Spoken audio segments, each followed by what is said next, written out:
Welcome back to Shea Stadium here in Peoria as Coventry Healthcare and that company proudly presents the 2013 Missouri Valley Conference Men's Soccer Championship quarterfinal. Match number 2 today as the 6th seed Purple Aces of Evansville takes on the 3rd seed Bradley Braves. Hello everyone, good evening. Hope you're having a great evening. Along with Ty Keogh, I'm Scott Warman. Great to have you alongside. Let's take a look at those final standings as we get set for tournament play. That wrapped up this past weekend. It's brought to you by Purina Dog Chow. Help keep him strong.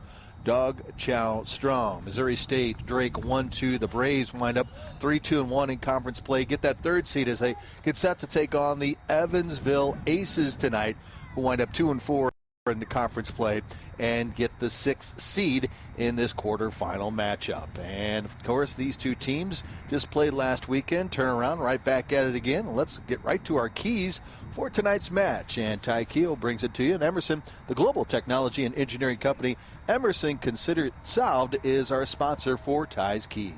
And there are no secrets between these two teams. Played just 5 days ago, but for the Purple Aces of Evansville, they'll have to deal with some pressure. Bradley playing at home. They like to come out at really high pressure, run hard. Evansville also has had trouble scoring lately, so they need to rediscover their attack after early in the year scoring goals very at a rapid pace, not so much late in the season. The Bradley Braves, they're playing at home. Family and friends, that gives them an advantage here, so that's key that they're playing at home here. And they have to keep a good defensive shape because they're up against an Evansville team that has a lot of creative attacking players, so they better keep their shape defensively if Bradley wants to do well here at home. And Ty's Keys again are brought to you by Emerson. When we come back from the break, we'll give you those starting lineups, and we'll have the opening kick of our second quarter final. Evansville and Bradley coming up next here on MVC Live. You want affordable healthcare coverage that helps cover rising medical costs, and that's exactly what you'll get with Coventry Healthcare. We offer comprehensive, affordable plans for your family or business. Visit CoventryHealthcare.com or text wellness to 74574. Health, wellness, Coventry Healthcare.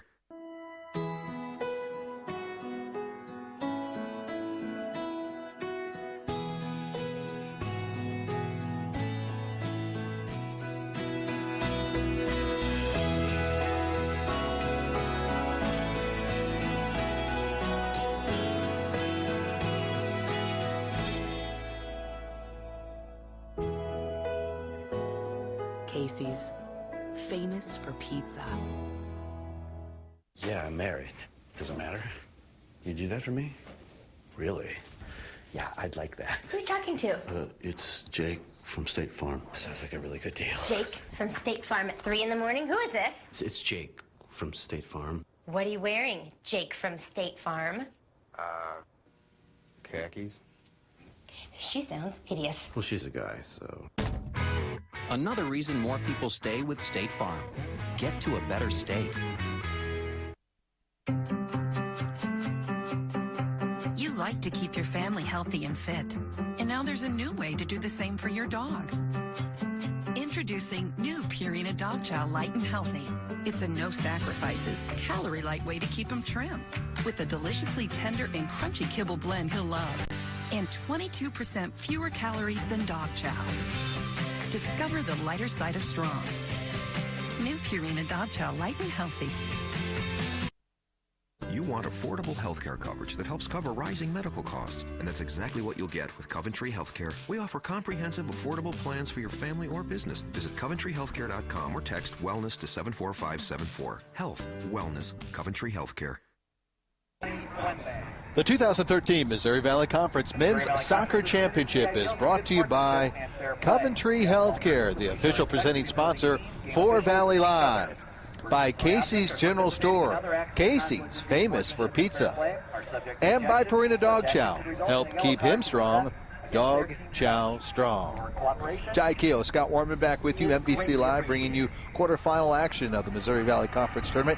Game number 2 here from Shea Stadium in Peoria, as you see the 6th seed Evansville Aces getting set to take the 3rd seed Bradley Braves, and there is the Aces starting lineup in this quarterfinal matchup, and there's a team as was alluded to by Taikio in his keys, a team that can score in bunches but has only scored 6 goals in their last 5 matches.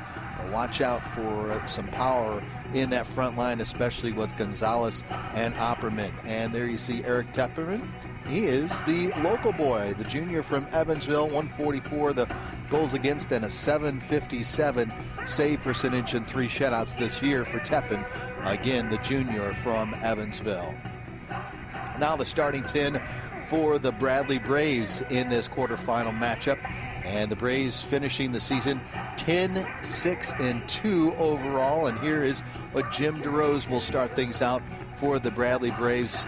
And of course, their high-powered forward, the senior from Elmwood Park, Illinois, Lucic Wojtek, number 18. And Brian Billings, outstanding goalkeeper in his senior season here in Peoria, as he has 7 shutouts in the 2013 campaign. And we are underway here at Shea Stadium. Earlier today, if you didn't catch it on Valley Live, Southern Illinois University Edwardsville comes away with a 2-1 win over Loyola to move into the semifinals. The winner of this one will move into the semis in semi number 2 on Friday here from Shea Stadium. And right out of the box, we have the Evansville Aces, the 6th seed. No surprise on the attack, Taikio. Evansville applying the pressure, going with the short corner there, and flushing players forward, trying to rediscover that attack that was so prolific early in the season. Now, we talked about the wind coming from our right to left, and here is a break for Bradley, and a shot and a goal! Wow! Just in the opening minute, the Braves strike immediately to take the 1-0 lead. How about that for Bradley, as they're going to get the goal by Christian Okeke, the freshman from Texas. Okeke with a dart to the upper corner and a quick counterattack, and the Evansville Purple Aces got caught perhaps with too many players upfield on the corner kick situation. Look at that, unstoppable, a rocket into the upper corner in full stride. Okeke, boy, he almost broke the net with it. And what a great start for the home team here. And this is that momentum they look to have, particularly playing here at the home site for this tournament at Bradley University. No doubt about it. Okeke picking up his 5th goal of the year for the Bradley Braves. They strike first.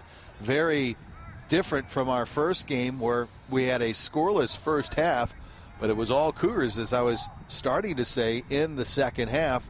But the wind, which played a factor in that opening match of our doubleheader, doesn't seem to be as much of a factor here as the night sky has fallen in Central Illinois, Ty. No, it is a factor, but not an overwhelming factor as it was in much of the first quarterfinal. Now Evansville trying to apply some pressure. And we'll get a kick here for the Braves. As you see a shot of Luis Romero. Well, that's the worst thing, the last thing you want if you're the visiting team, to right away give up a goal to the home team, who's already fired up, playing with friends and family, supporting them. And Bradley has that much more energy now to press into this match.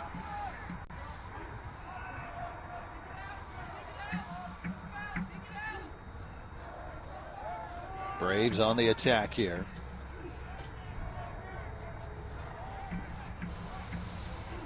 Andrew Brown wears number 20 for the Braves.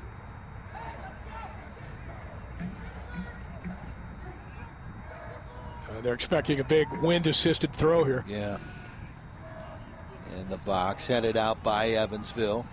50-50 ball. And tried to make a pass. And here comes the clear out for Evansville. Charlie Macias, who we saw a lot of last year in this tournament for the Evansville Purple Aces. Now a steal taken by Lofgren. Lofgren with a nice ball. Lofgren trying to get the cross, and a tip, and Bradley dangerous there from making an early 2-0 lead, as that was Wojtek right there at the doorstep. Wojtek, good near post run, and I mean, Bradley right now moving in for the kill. I mean, they want to polish this game off early. There's your chance right there to have a 2-0 lead less than 5 minutes into the match. And Bradley will get their first corner of the contest. That is the 5th fastest goal in BU history at 54 seconds. Bobby Parker, the fantastic sports information director here at Bradley, handing us that information. And there's a header right inside. Bradley, oh, Tepin makes a save. Again, the Braves putting on a lot of pressure. Very dangerous. Mark that save. That could change the game when you think about it. If they could keep this game close here, if Evansville can kind of regain their bearings, they have a chance to prevail in this game. They give up a second goal this early, it could be curtains right away. Big save. Now on the counterattack. Here come the Braves once again, and an offsides on the Bradley Braves. And that one's on Alon Badat, and he was the one that got the goal in the game just 5 days ago between these two teams that again went into overtime with the victory going to Bradley. And Bradley on top here early. And almost with 2 goals. The Braves finishing the season 10-6-2. 4th straight year, double-digit victories for Jimmy DeRosa's squad here in Central Illinois. Opperman. This is Romero. Now looks like the Aces want to reverse the field here. This is Souter. Now working it in the middle. Now Romero. Down inside, this is a shot taken weakly, but Billings makes the save on Hoderovich, who leads the team in assists, leads the conference in assists. In fact, is one of the top assist men in the entire country. Young man from St. Louis. And a nice steal there by the Bradley Braves. And the Braves trying to get that counterattack.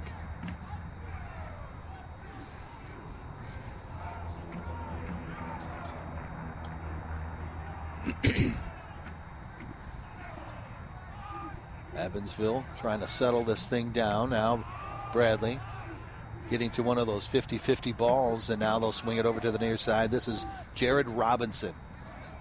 Robinson on the carry. Robinson. Now the drop off. Hoderovich with the shot. That's blocked by the defense of Bradley. And a nice job by the Braves getting that 50-50. OKK there almost picked that one off.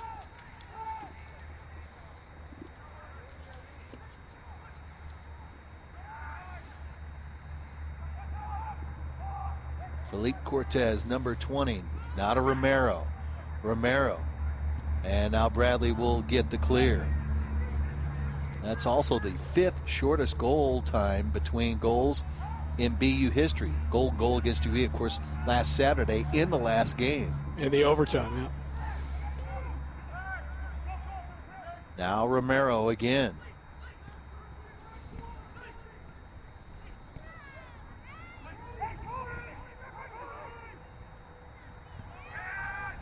Romero drops it back, and a nice steal by the Braves as they chip it ahead. And Tepin coming way out of his net to clear that out.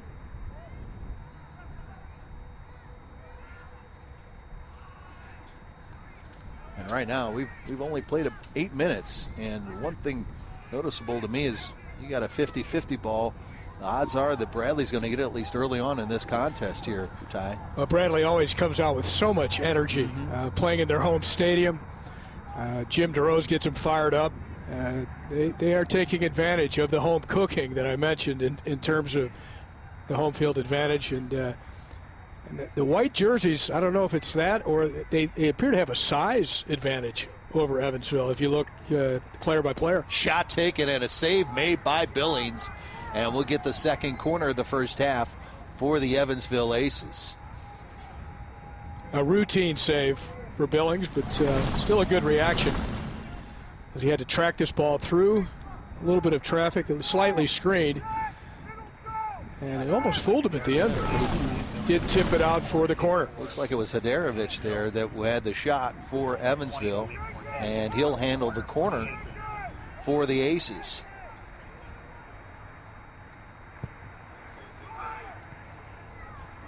And now we'll get a kick here from Billings as we take a look at the series history made possible by Coventry Healthcare and Aetna Company. Bradley leads the all-time series with Evansville 13-8-1. And the Braves own a 4-match winning streak against the Purple Aces, which of course includes the victory last Saturday.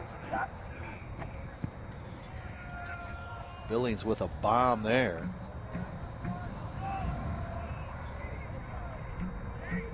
And we'll get a BU throw in.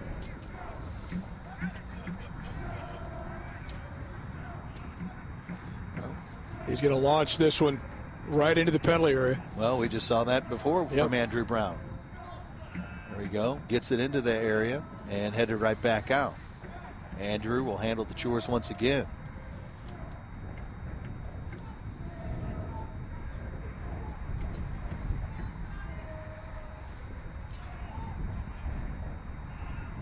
Shot, and that one handled a little too high. We'll get the kick here from Tepin for Evansville. Evansville making some important defensive headers in that long throw situation. They've looked very solid, very strong in the air defending those big throws. Tepin, you see, again, a junior. Back in 2011, he made the all-freshman team in the Missouri Valley Conference last year. Honorable mention All-Valley goalkeeper. And again, another 50-50 ball going towards Bradley, and cutting loose there was Wojtek, and Tepin comes up and makes an aggressive play on the defensive end. Yeah, Tepin has come off his line well a couple of times here already, and certainly blameless on the goal. Unstoppable shot. Oh, no doubt. Romero working the center. And now Bradley gets possession back. Good aggressive play by Gonzalez. Mark Anthony Gonzalez stops. Mark Anthony Gonzalez in the penalty area. Now hands it off to Opperman. And Opperman loses the handle, and the Braves trying to get a counterattack. Opperman once again. And Bradley will get possession.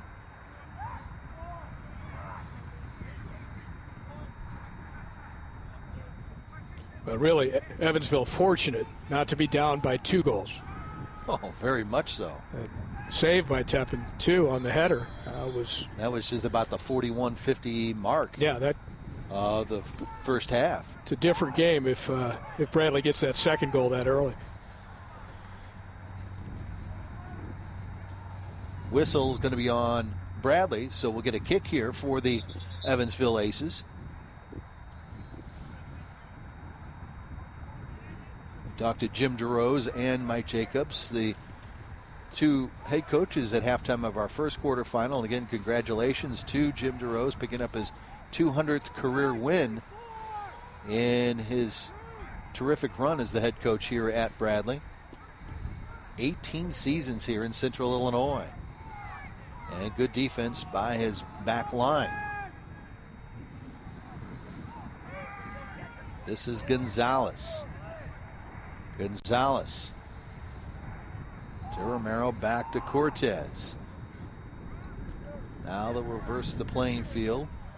And again, another 50-50 ball right there for Bradley. And they'll clear it out. Try to get back out on the attack.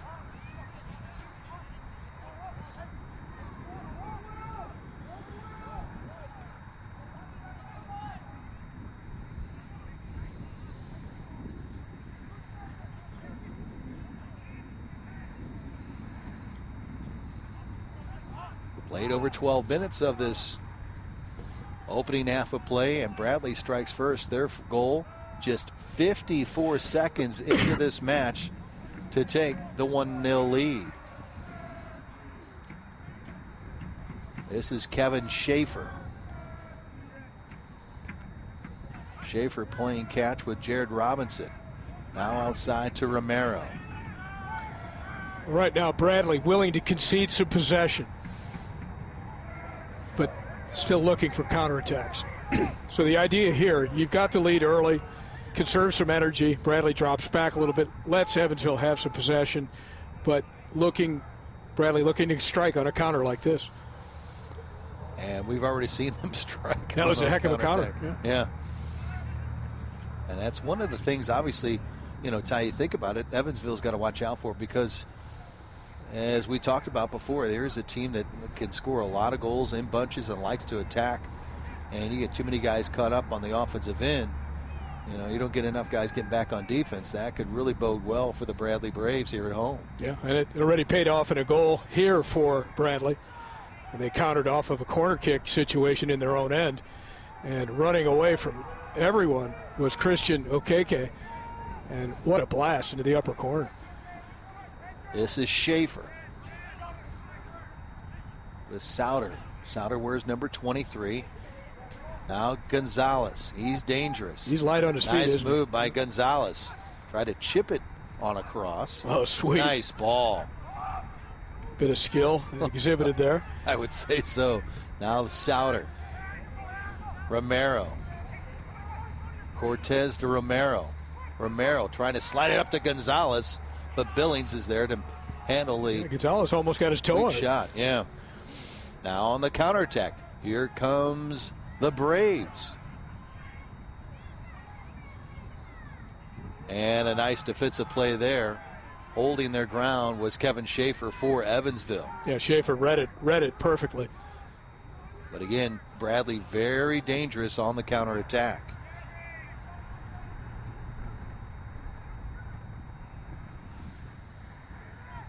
Charlie Macias to Cortez. Under 30 minutes left in the opening half. Third seed Braves lead the 6th seed Aces 1-0. Schaefer on the carry and the shot, and it deflects right to Brian Billings.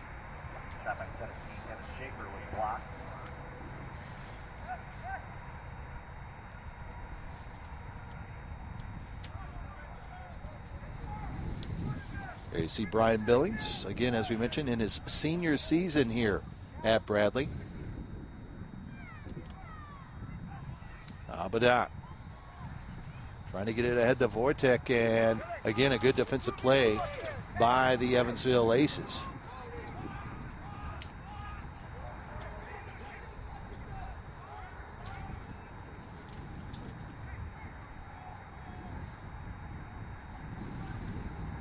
This is Souter. Trying to reverse the field, and does to Schaefer. And we're going to get Evansville here. As you see a close-up shot of Nate Opperman, sophomore from Kansas. Made the all-freshman team last year in the Missouri Valley Conference. Number 3. And he has 2 goals on the season. We'll get the throw from Kevin Schaefer on this play here for Evansville. Down 1-0. Headed out. He got some good distance on it. No kidding. And now again on the break. Okeke up ahead. Okeke putting on the Jets once again. He's dangerous. Okeke trying to get the cross, and just behind his teammate, and Tepin will tap it out. Well, what we've seen here just in the last couple of minutes tells you precisely what Bradley's trying to accomplish here. They're looking to get that deadly second goal on a quick counterattack. They always have Wojtek up front and Okeke ready to launch for any sort of counter situation, especially if Evansville has pushed up too many bodies. And Brown with a nice job getting up ahead. And again, here comes that potential counterattack, and we get a whistle. No whistle. I thought we were going to get one there on Badat. And a nice play for the Bradley Braves.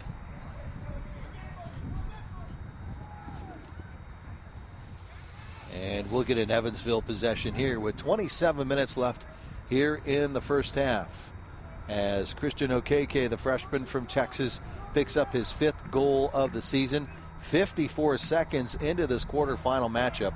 And again, the Braves leading 1-0 over Evansville from Shea Stadium here in Peoria. Second quarter final matchup of the 2013 Missouri Valley Conference Soccer Championships.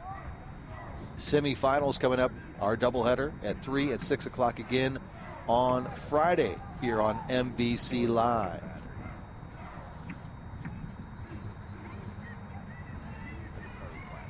Cortez to Macias, back to Cortez. And Evansville really showing a lot of patience on this possession here, Ty. Well, they are playing against the wind. They're trying to, I think, squelch some of the momentum that Bradley picked up with that very quick goal at the start of the game. This is Louder on the cross, and Bradley does a nice job on covering things up defensively. Now here they come on the attack. Wojtek trying to get it ahead of Badat, and Teppin's there.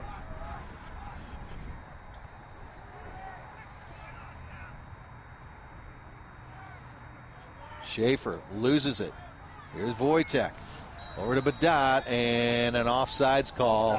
And he didn't like the call. He thought he was onside. I thought he was probably off. Just a little over-eager to break through. Malone Badat, senior from up in Canada in Ontario. In fact, he's a transfer from York University.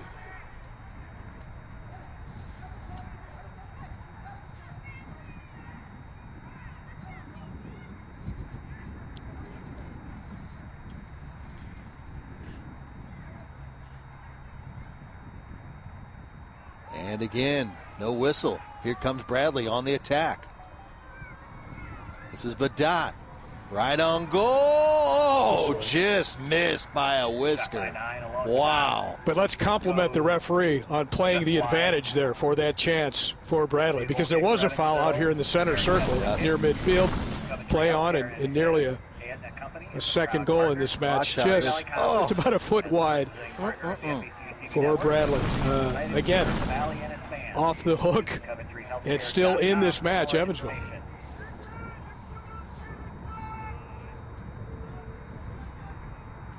A little bit of luck can help you get back in a match. And right now, Evansville fortunate not to be down by more than one. No doubt about it. And that whistle obviously on Andrew Brown of the Braves.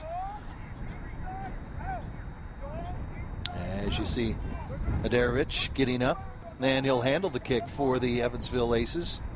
To mention, Adarich leading the nation with his 14 assists, but he has been held pointless in his last 6 games. Well, I'm willing to bet some of his assists come from set plays like this, because he does normally place the ball into very dangerous areas in the box. And here comes the Braves. And that goes right into Schaefer. Schaefer over to Opperman.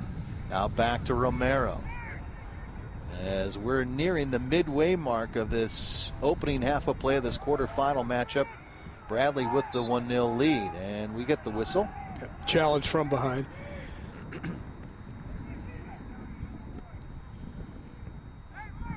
And they get a shot at Romero.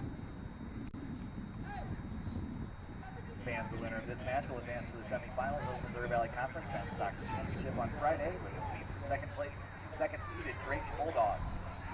And it looks like Billings is going to handle this kick here. Well, he has a strong enough leg. There's no question about that. Yeah, they're going to put it right in there. Yeah, they're setting him up deep, aren't they? He's setting up a tee. Billings is. With the helmet on, this could be a 1930s football game. Nice. Boy, look at that drive. In the box, and Teppin will handle it there as he had someone right at the doorstep for Bradley. Yeah, Teppin played it cool, although at first he juggled it. But what was cool is how he took a position near his goal line where he had it all covered.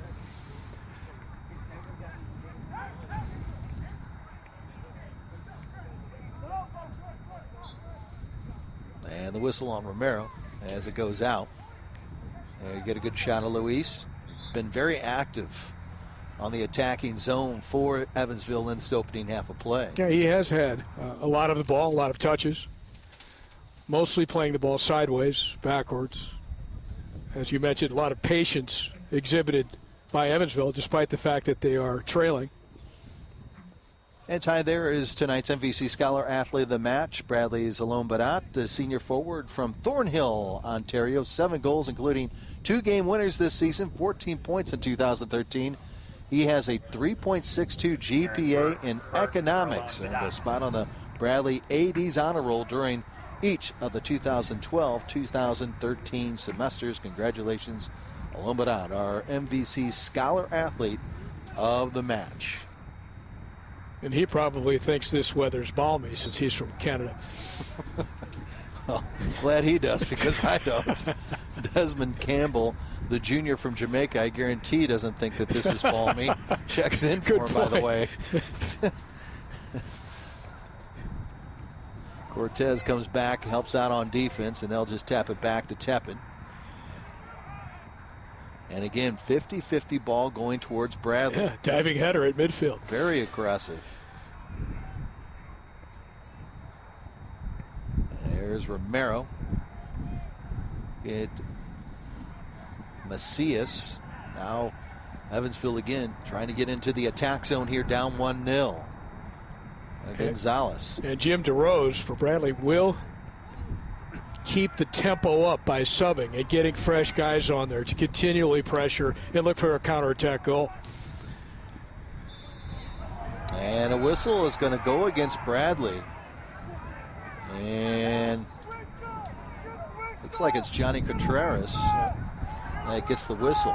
And again, expect Hajdarevic, the number 11 for Evansville, to take charge in this situation. He's got a powerful shot, but just as effective can be his ability to, again, play the ball into a dangerous spot in the penalty area for one of his teammates to get on the end of. As you see the Braves setting up the wall there, looking for that group of purple jerseys and see number 11 emerge. Well, here's some respect, too. That's about a 6-man wall. You don't see six people at the wall that often. Usually it's 4 or 5 guys in a wall.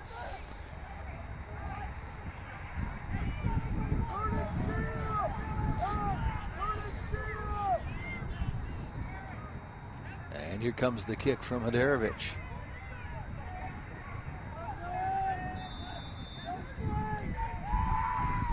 Shot taken. Oh, a nice save by Billings. He was on it from the get-go. Yeah, he did. He read it all the way. I think he's studied some video for Hajdarevic's free kicks and was waiting for it.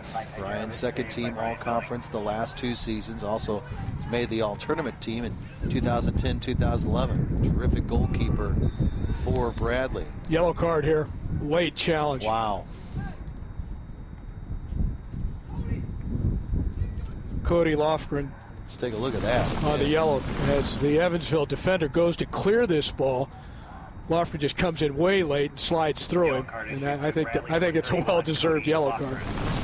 Lofgren, the junior from Texas, transfer from down in Tulsa, and Oral Roberts has a goal and 2 assists, and has picked up the yellow card in this first half of this quarterfinal matchup between the Braves and the Evansville Aces. 3 versus 6. The Braves, the 3rd seed here from Shea Stadium. And the winner of this one on Friday will play against the number 2 seed, Drake. Drake Bulldogs, another outstanding season. There's an outstanding steal by Brown, and he tried to get Okeke streaking, but Evansville does a nice job on the header on the defensive end. Romero again taking charge. And that one deflects off a Bradley body right into Billings' hands. Yeah, I was a little puzzled whether that was an attempted shot or if he was passing it. Or there was really nobody in the box at the time either. Right. I think he just wanted to get it in there somewhere and mishit it. Now the Braves trying to go back out on the attack, trying to add to their 1-goal lead with 18.5 left in this opening half of play.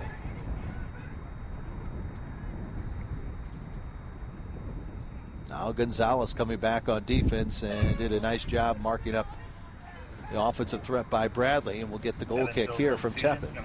Let's take a look at the goal summary, and it's brought to you by Casey's General Store. Casey's, famous for pizza.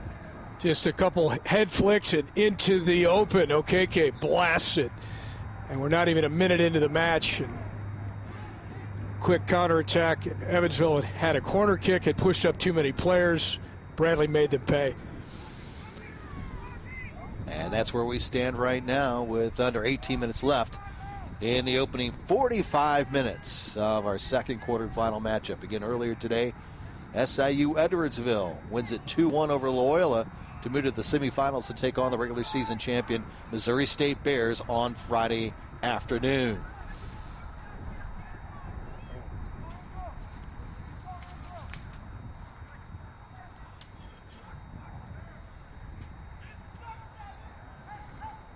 Well, Evansville attempting to build an attack patiently, working the ball pretty well here. It's a good possession.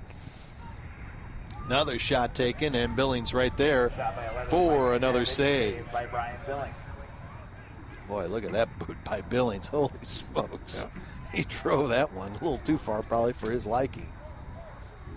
You got the wind behind him on that one. As you see another shot of Haderovic, young Bosnian man from the St. Louis area. And speaking of the Bosnians, I know you're well aware of this, Ty Keogh. Of course, their national team will be in St. Louis at Busch Stadium to take on the Argentinians in a friendly. And that should be quite an exciting match that they'll see in the Gateway City. Third friendly this year in the Gateway City. Well, exciting. Bosnia, first time ever qualifying for the World Cup. And a shot taken a little too strong by Opperman. Argentina, such a depth of players and talent. Always one of the top 4 or 5 teams in the world. The latest news is Lionel Messi injured, won't appear, but they still got Aguero, Tevez. I mean, these guys are world-class forwards. Argentina, even without Messi, is one of the most dynamic attacking teams in the world. Favorites for the World Cup next year? Well, Brazil would have to be the favorite, hosting and also a South American power. Spain, of course, wanting to defend their World Cup title, have to be considered among the favorites.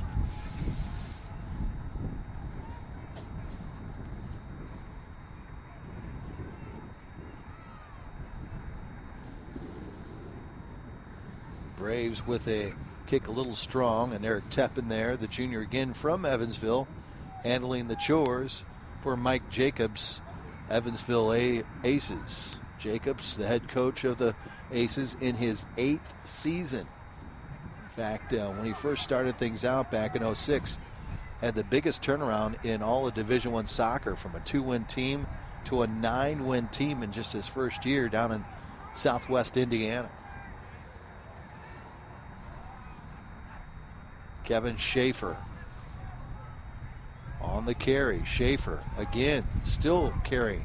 Schaefer still, and look at Billings coming out, not giving Schaefer that last chance to maybe make it a hard shot on goal. Impressive. Wow. By Schaefer, all the way from the back, making the run with that ball, keeping it under control, weaving through a couple of defenders, and finally Billings stopped him only a few yards from scoring. I don't think Coach DeRose liked that defense right there. No, it opened up for him. Brown, 50-50 ball, and there's Bradley once again, a miss kick. Now Haderovic lost the handle. Evansville maintains possession and on the attack. 14 minutes left in the first half. Aces trail 1-0. Now Macias outside. And a shot taken and a save made by Dylan Terry, who's been very quiet, and he's one of the high-scoring forwards on this Evansville squad. And we get a whistle. And that's going to be against Evansville, as they're trying to get Wojtek on the offensive end for the Bradley Braves. Yep. Wearing the captain's armband, he does lead by example. What a hard-working, attacking player, Wojtek.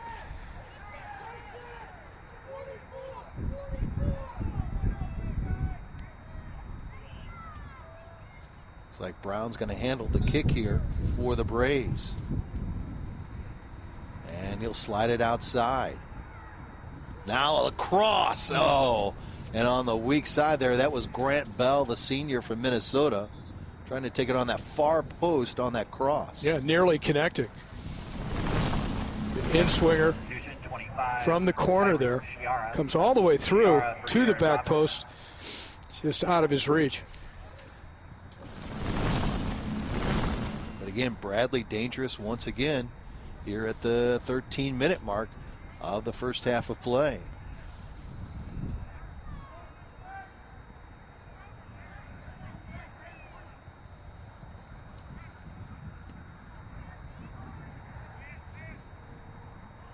This is Gonzalez trying to feed it outside, and Bradley's back on the defensive end.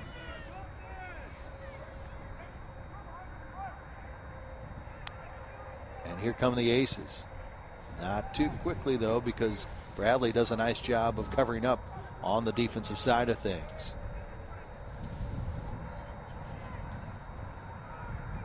As you see Coach DeRose shouting instructions out to his team, already up 1-0 with 12 minutes left in the opening half of play.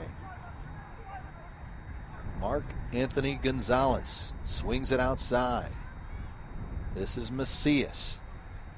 Macias with a nice ball. Macias again still has it. Weak shot at the high point. Tried a little give and go. Now Romero tries a shot. That's deflected. And we're going to get another corner for the Aces. That's some good attacking play by the Evansville Aces. Ball on the ground, under good control, good speed on the dribble, and trying to penetrate on the dribble. And that's the same side where Schaefer was carrying. He almost ran all the way through there too, yeah.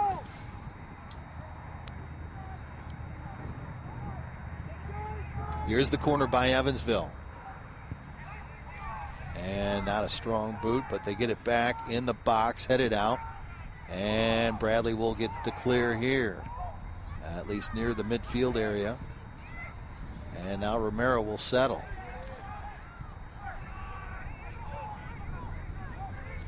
Causey, number 2, checking in on a give and go. Oof. Now a shot just wide by Romero. Dangerous shot. He really got all of it. That ball was moving, and I don't think Billings had much of a look at it either, did he? Had that caught that corner, I think that was an unstoppable shot. But these dribbling runs are paying off also for Evansville. And there's that shot, quick shot too. Billings tried to cover, but I don't think he would have gotten there. Those long dribbles into the box, the factor involved there, if some Bradley defender just clicks the guy's heel or makes a little bit of contact, you could see a penalty kick, because that's some strong penetrating dribbling that we've seen by Evansville. And here they're going to work the left side again as Gonzalez trying to give chase, and Bradley doing a nice job of recovering on the defensive end. Now let's see if they can get the counterattack going. That had a lot of success in the opening stages of this first half for the Braves, hence their lone goal in the first 54 seconds of this one. And nearly 1 or 2 other goals exactly. on the counter. Yeah.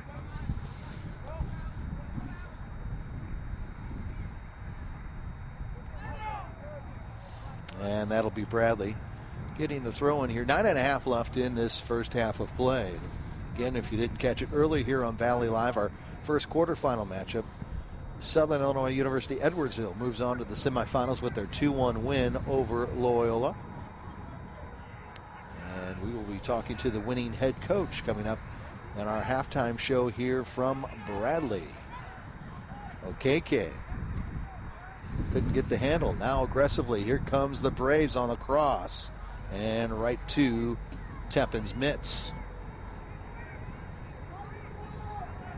And now Macias trying to get the counterattack going this time for the Evansville Aces. Trying to see if they can get one in the net before the end of this opening 45 minutes of this first half and try to square this matchup between the 3rd and 6th seed.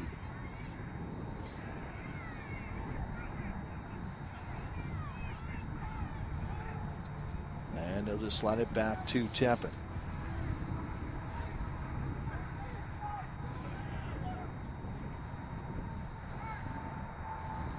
Back out to Macias once again.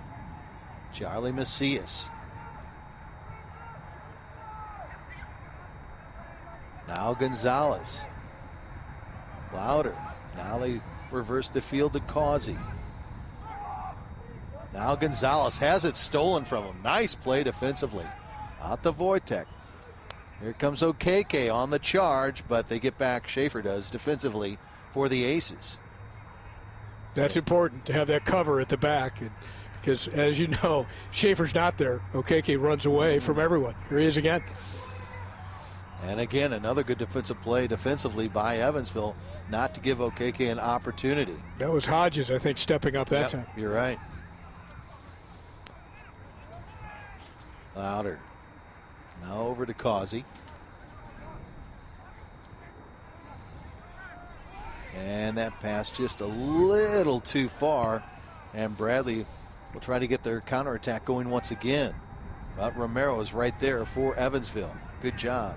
He's had a terrific first half for the Aces. Well, Evansville, in many ways, more attractive to watch with the ball. They keep the ball on the ground. They're pretty smooth on the dribble. But Bradley's plan so far working with these counters. Here's Okeke. He has 4 purple jerseys around him. Okeke, dangerous. Okeke, shot. And that one is deflected. And we'll get a corner now for Bradley at the 6:45 mark. I guess Okeke is pretty full of himself after the goal. He tried to take on 6 guys. That's all, just 6. 1 against 6, no problem. Hey, a reminder, our next match will be on Friday afternoon at 3 o'clock Central Time. As we told you, Southern Illinois University Edwardsville winning our first quarterfinal matchup. The 4th seed will take on the regular season champion Missouri State Bears, again 3 o'clock Central here on Valley Live. On the corner and the header, and still loose, and Evansville will finally clear the pressure applied by Bradley once again. Now back in the penalty area, but there's Tepin there to cover it up for the Aces. Yeah, it's difficult not to overhit the ball with the wind as strong as it is at the back of the Bradley players. So with under 6 minutes left in this first half of play, let's see if Evansville can apply a little more pressure and they'd love to against Billings. Love to force something here to go into the locker room with some momentum. Momentum, exactly. That's exactly what I was thinking. And they'll swing it outside to Macias. Charlie Macias. He's going to get the carry. Macias on the cross. And dangerous cross. Yeah. And Causey with the drive. And that's blocked out in front of Billings. Causey was blocked. And now Braves on the attack. Oliveira. And he's tripped up. No, shoulder to shoulder. And there's no whistle. Yep. As Ty mentioned, shoulder to shoulder. And they'll swing it over to Tepin. I don't know if that was a good decision by Tepin. I was just going to say. Now the Braves getting the cross. Evansville's there to cover. And Braves retain possession. Again, under 5 minutes left in the opening half. Eric Tepin causing problems for himself with, I think, a very poor decision on distribution of that ball. Here comes another long throw in here, and we've seen this a lot from Andrew Brown in the first half. See how deep this one gets. Headed twice, and boy, opportunity again by the Bradley Braves, applying that pressure on the Evansville Aces. Number 19, Wojtek, with the flick-on header. Those are really difficult to defend because a flick of the head, the defenders can't react, and if other Bradley players are pouncing. Now Gonzalez on the counterattack. Mark Anthony Gonzalez on the carry. And Gonzalez still maintaining pressure. Very confident on the dribble. Very much so. And now here comes Oliveira trying to slide it past the defense for Evansville. Unsuccessful. And again, Bradley trying to use that quick counterattack against this Bradley defense.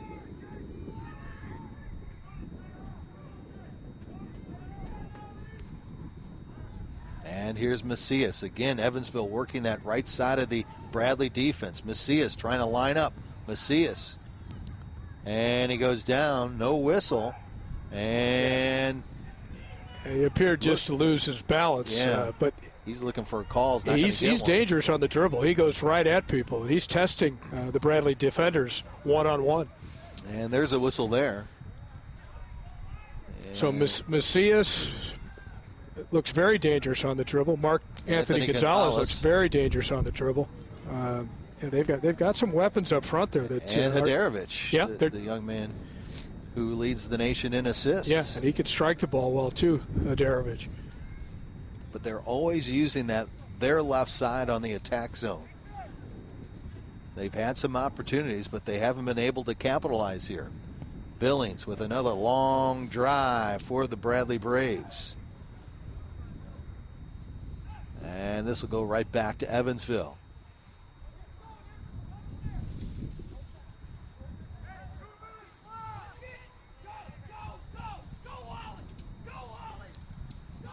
You can hear the coaches down right below us shouting out the instructions on these plays. Now Gonzalez. And again, Bradley very aggressive on the 50-50 balls and getting most of them here in the opening half of play. And another whistle.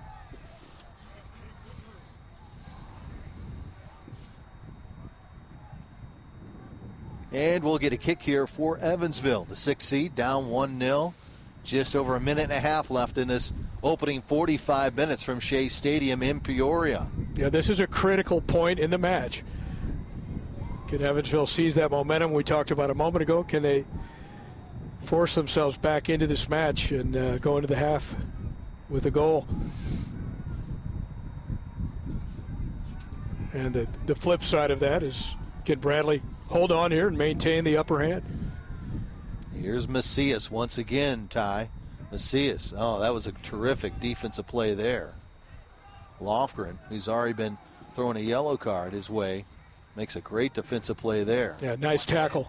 He really did not buy any of the fakes.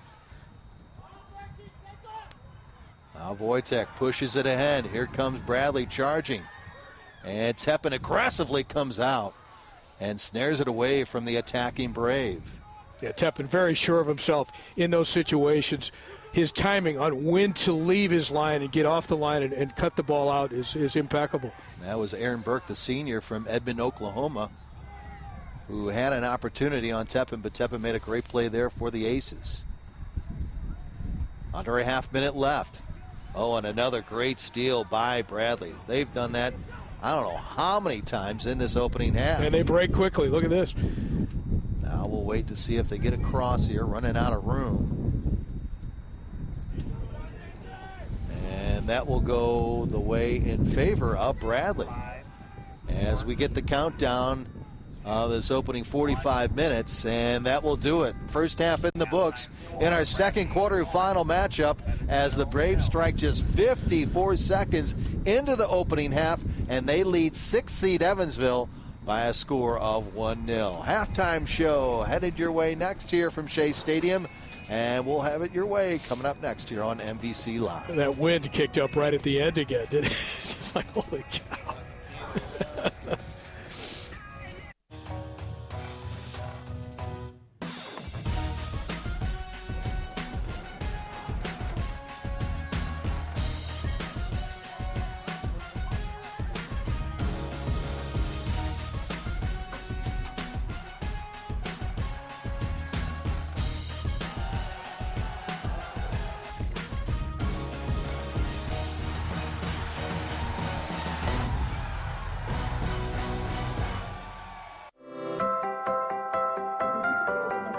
Nationally ranked program sees more than 6,000 kids with heart problems each year. We treat them in St. Louis's only state-of-the-art suite that allows us to diagnose and operate in one place. And we have the region's top 2 pediatric heart surgeons. Each day, our heart team comes together to heal kids, one heart at a time. Having the best. Another way our love for kids just keeps on growing.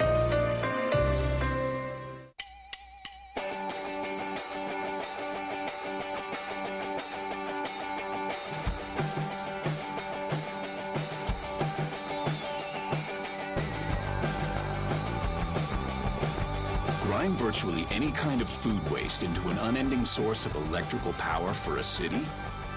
When Emerson takes up the challenge, it's never been done before, simply becomes consider it solved.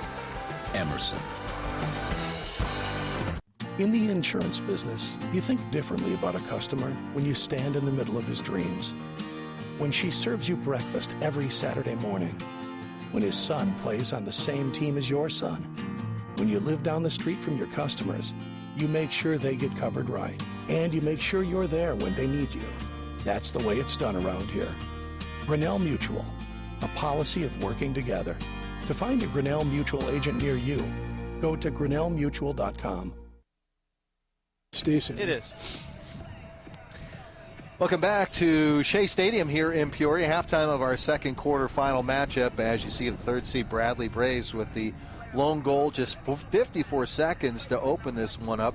They lead 6th seed Evansville, 1-0. The winner of this one will play Friday night against the 2nd seed Drake Bulldogs. Our first semifinal matchup at 3 o'clock.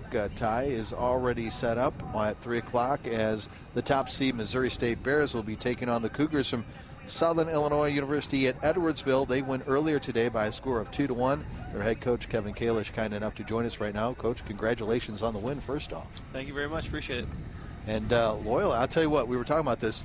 They didn't give up at the end. I'll tell you what, I'm sure they were scratching their head and had a little nerves besides being cold out there at the end of the match. Yeah, it wasn't our finest 15 minutes of a match. I think we were a little undisciplined, a little sloppy in the final 15, but something we'll get cleaned up before our match on Friday. So obviously you won the coin toss because you told me that if you won the coin toss, you were going to take the win. Yep. So what were you thinking when you didn't score any goals in the first half with the win?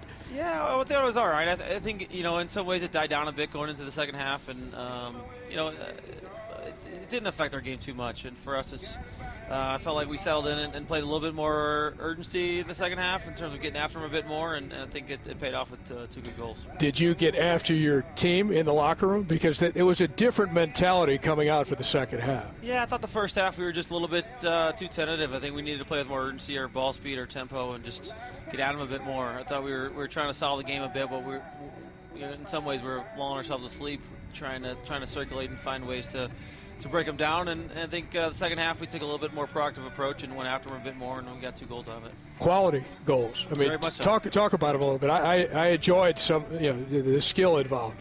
Yeah, I mean the first one, Jabari Danzy, I think Gabe Christensen actually popped in a little bit of a ball in behind the back line, and Jabari courageously went onto it and finished one with his head. And it was a fantastic play by Jabari, and the second one again was Jabari. He received the ball wide and just played a perfectly placed pass in behind the back 4, and it was weighted perfectly for Christian to take his first touch and slide it home. So 2 big goals, and obviously at this time of the year it's about making plays, and we had guys do that tonight. Kevin, you pick up your 8th win, 8-2. You were the preseason number 1, at least picked in the Missouri Valley Conference, but we were talking about, you obviously had a lot of new faces, freshmen and transfers.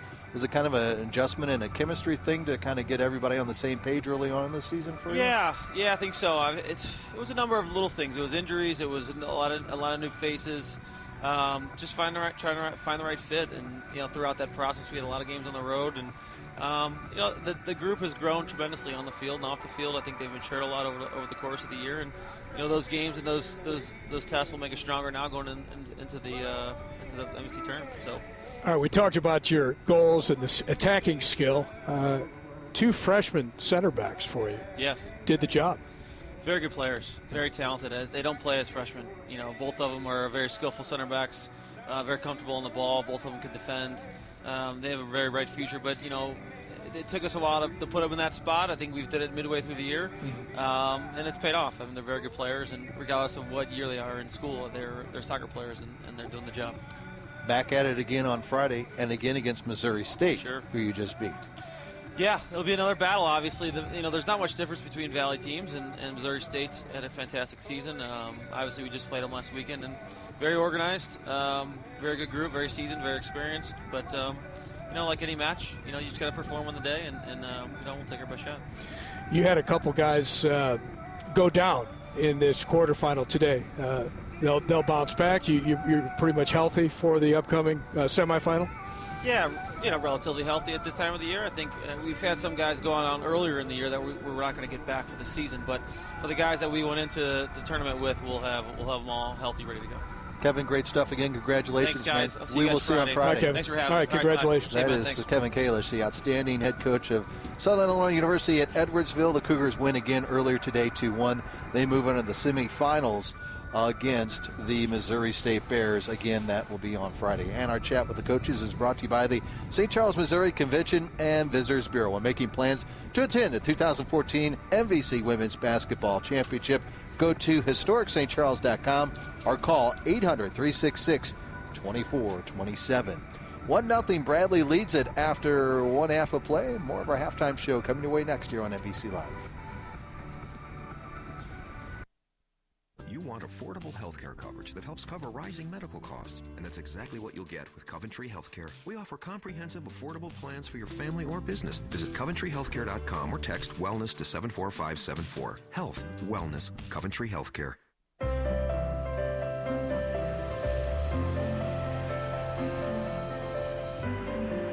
You could fly to Venice or Paris or even Copenhagen. You could fly all over the world. But why? When you could just come to St. Louis.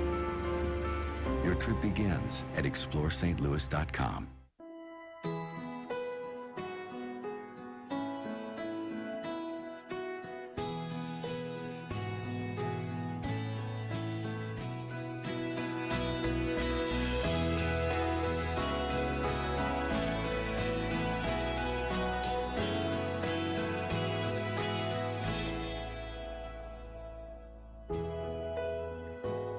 Casey's, famous for pizza.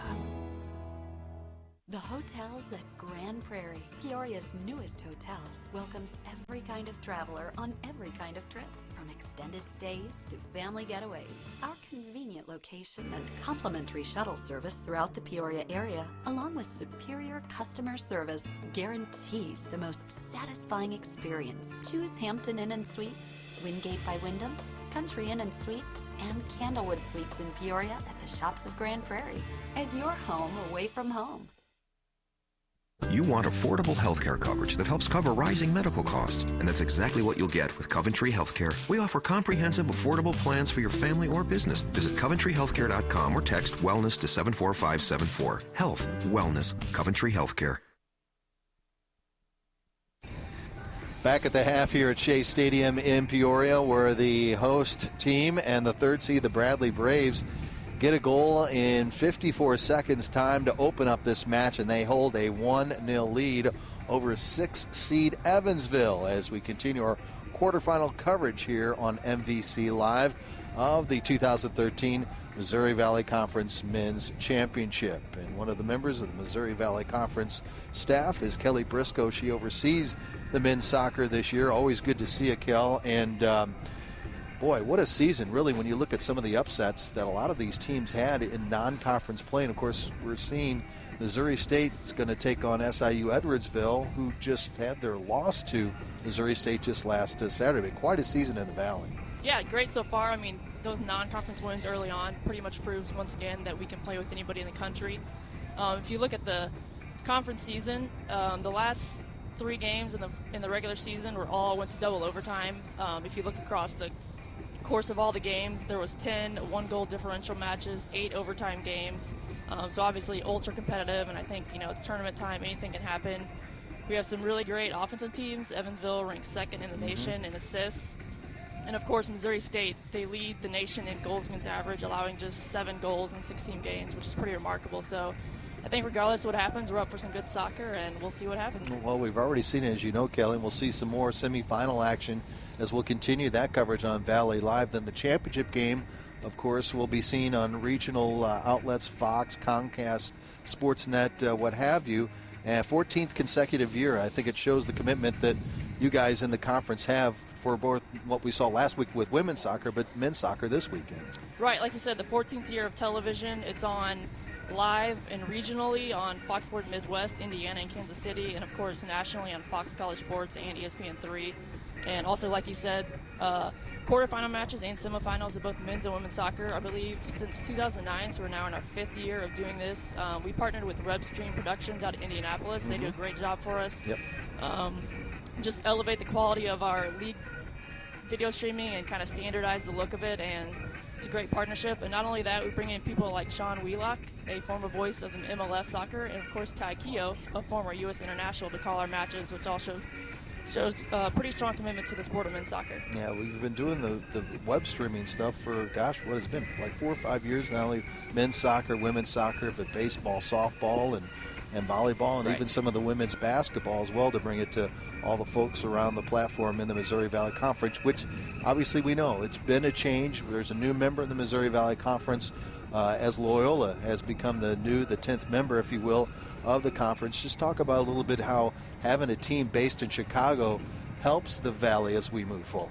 Right. Well, first and foremost, Chicago is the 3rd largest city in the country, and the fact that Missouri Valley Conference now is a direct link to that market is going to do wonders for the league. There's a lot of great student athletes coming out of that area, and it's a great recruiting base for all of our sports across the board. We also have a ton of alumni and fans in the Chicago area. A couple weeks ago, we had our men's and women's basketball media day up there on the campus of Loyola. I think if the support and turnout at that event shows anything of what is to come, just for having Loyola, we're in good shape for years to come. And I've been on their campus twice now since we added them in July. And they have a beautiful campus, great facilities, and more importantly, a great commitment by their staff and administration to athletics. Well, that's the one thing I noticed when we went to Media Day for the basketball, Wednesday, I guess it was, and to just see the construction that's going on in and around that campus, but especially in the athletic side of things. And of course, they just put in millions just for that new gym that we had held the Media Day that day for men's and women's basketball. Right. I mean, just like the rest of the league has been doing the past 5 or 6 years, just keeping up with the Joneses, and you know, their facilities are just as great as any of the ones we have already. Well, switching gears just a bit as we wrap things up with Kelly Briscoe of the Missouri Valley Conference. I didn't even know this. You're the chair of the Missouri Valley Conference Hall of Fame Committee, and on March 7th during Arch Madness in 2014, League will recognize the 17th class with the induction ceremony at the Peabody Opera House, which is a beautiful place. Can you tell us a little bit about this year's class? Sure. This is my first year. Jack Watkins passed the torch along to me, and so far it's been pretty cool to be a part of. This year we have 5 members. The first includes Steve Finley of Southern Illinois, an outstanding center fielder who enjoyed a successful career in the MLB. He was a World Series champion. He was in the Diamondbacks. Couple-time All-Star, Gold Glove winner. We also have Chris Bucknam, also known as Bucky from Northern Iowa, a track and field coaching grade, was there for 25 seasons. I think when they were there, he won a combined 35 or something crazy. Holy cow. Conference championships, and now he's at Arkansas doing just as well. Dr. Linda Herman of Illinois State, she was a volleyball coach and administrator at Illinois State for a combined like 30-something years. She served as the SWA and also the interim athletic director a couple different times. Bob King of Indiana State was the Sycamores head basketball coach from 1975 to 78.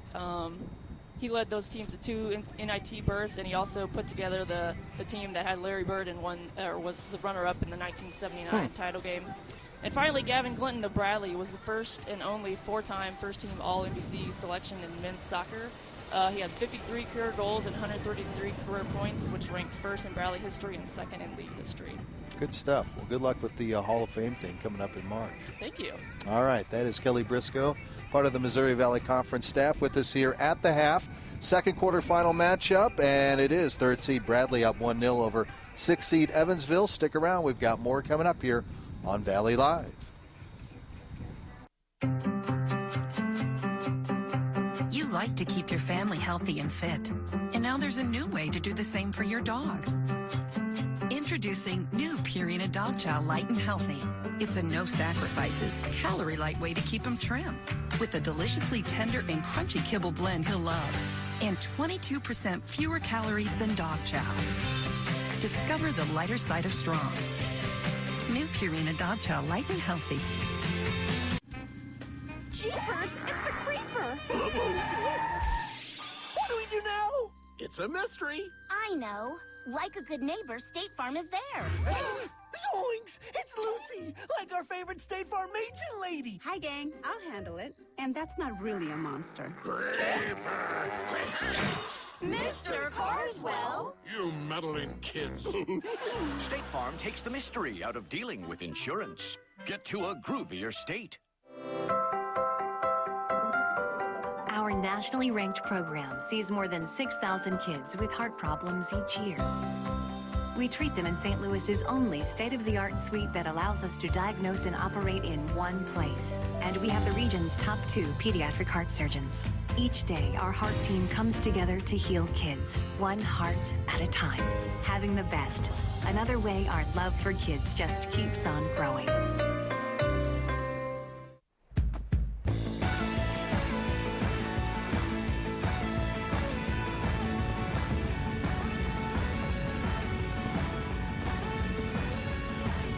Help join a continent of nearly 3 million rugged square miles with a single broadband connection?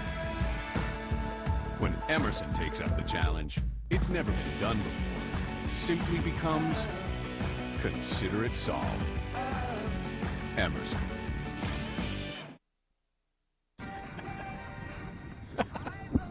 Back at Chase Stadium here in Peoria, Illinois, Coventry Healthcare and Aetna Company proudly presents second half of the 2013 Missouri Valley Conference Men's Soccer Championship semifinals.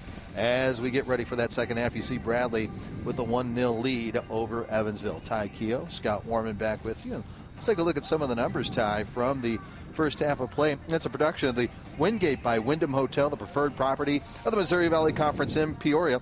Their phone number is 309-589-0033 or visit petersonhotels.com/Wingate-by-Wyndham to book your hotel rooms on your next trip to Peoria.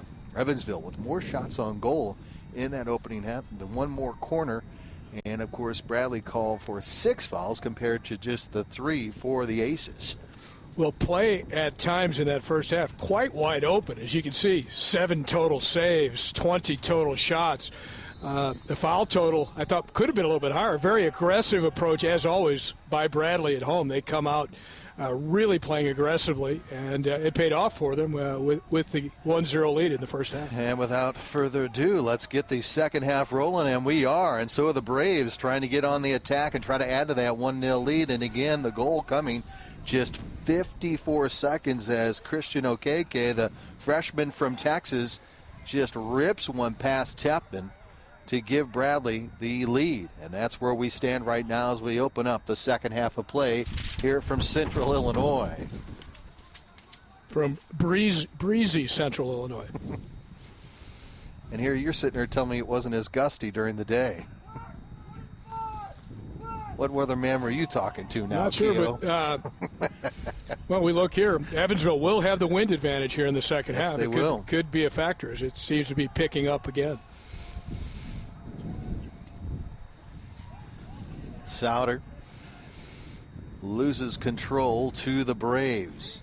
One thing that really stuck out to me, besides that quick counterattack that we saw from the Braves, is they really got to the 50-50 balls a lot more than the Evansville Aces did. They're always a very committed team. I think it comes right from their bench, from their coaching staff. These guys really are competitors, and they give every ounce of energy they have every match. Every Bradley team I've ever seen is going to come out and compete for the whole 90 minutes, plus overtime if necessary. You see Schaefer, and number 22 is Jason Lesh, sophomore from Vernon Hills, Illinois. Don't count Evansville out here either. I mean, they've had some impressive results this season. Wins against Butler, wins against St. Louis University. Yeah, both ranked at the time when they picked up victories on those two institutions. And they look to be dangerous on the dribble going forward. Here's Brown. And that one a little too strong. And that one is cleared out by Evansville, as again, dangerous are the Bradley Braves.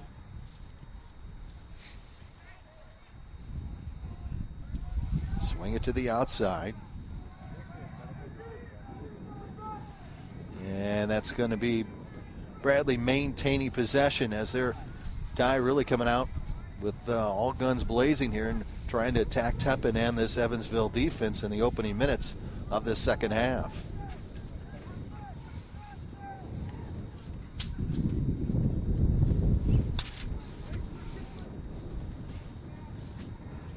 deep throw in the box, headed twice, and Teppin's right there. Showed a lot of composure.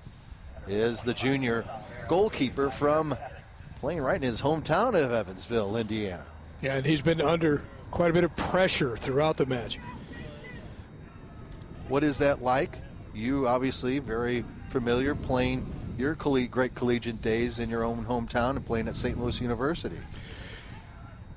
It's hard to beat playing in your hometown. I got to do it professionally as well. Right. Which is really fantastic. Macias on the carry here. Macias drive blocked out in front. And we've seen that at least 3 or 4 times from number 4 for Evansville. Yeah, he is really quick on the dribble, very confident going at defenders, trying to find that gap. As you mentioned, they seems like Evansville is attacking up that left side when they get a chance. You see number 17, that's Kevin Schaefer handling the chores for the Aces. Headed in, and Billings makes a great save there. His best save of the night by far. Billings had to be very alert there because that ball just flicked, changes direction at the last possible moment, and he still reacted well. Oh, nice ball here. And stripped away by Evansville. As Badot made a nice play. But it's the Aces coming back on the counterattack. This is Gonzalez. Gonzalez. Shot. And again, Billings will make the save. And it looks like we're going to get a corner for Evansville here. Their first of this second half. Billings down to his right quickly to make the save, but give up a corner.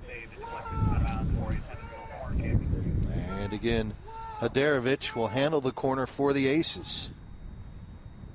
And the header by Gonzalez, and that one just goes over the crossbar.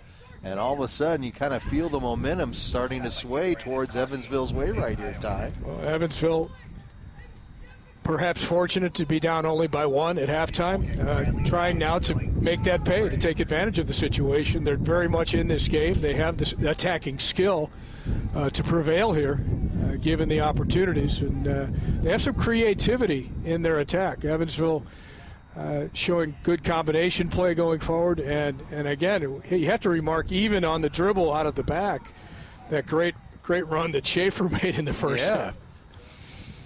And that really kind of, when you think about it, Ty, kind of opened that door for the Aces to kind of attack that right side of the Macias started going down there, yeah. Macias, Gonzalez started attacking from that very same area as well. Romero swings it outside. This is Opperman. Opperman on the cross. And on the far side, a header, and there's Billings again making the save for the Bradley Braves. A good save there, and also going back to Schaefer's run in the first half. It was a pretty good save by Billings coming out to smother that one when Schaefer broke it all the way through. Let's see it again. Yeah, Billings good positionally. That's not a good clearance there. And Billings in the right place, but maybe Evansville needs to try and test him and not put it right at him either.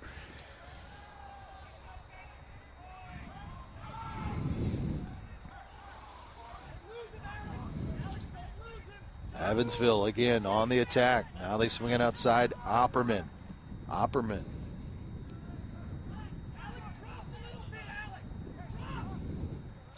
Pushed it a little too far. He did, as that was the carry by Dylan Terry, And again, Dylan, it's not only the second time he's touched the ball here tonight. Again, one of the top scorers on this very high potent Evansville offensive attack, but he's been very quiet here this evening so far.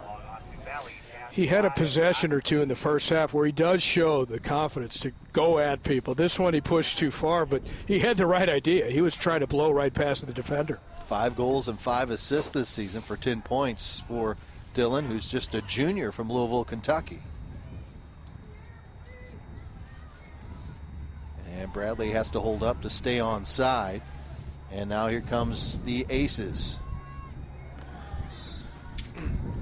And the whistle, and that's going to go against Evansville. Bradley will get the kick here. Opening 8 minutes of this second half. Bradley holding on to the 1-0 lead here. As you see the, no pun intended here, brave crowd with the the weather conditions. And what was it? What did you say? 37, 38 degrees at kickoff. It's got to be. Yeah. And that's not including the wind chill. Exactly. And you can hear that in the background.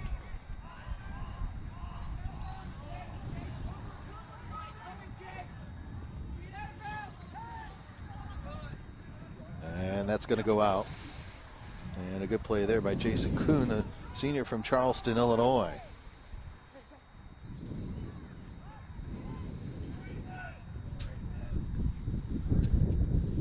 Johnny Contreras. And headed right forward by Evansville. Romero, who saw a lot of time with the ball in the opening half for the Aces. Souter. Now to the outside. Now trying to work it in the middle. Bradley tries to get it clear. Settle down. Now Romero. Oh, nice ball. Now Opperman. And we'll get another corner for Evansville. Well, a little bit of magic there on that touch by Romero. He's a smooth operator. Whew. Very confident with his foot skills. But they don't give goals or points for style. It's not figure skating. Haderovich. Drive. Oh! Almost. Now Bradley trying to clear the pressure applied by Evansville. And here's Macias.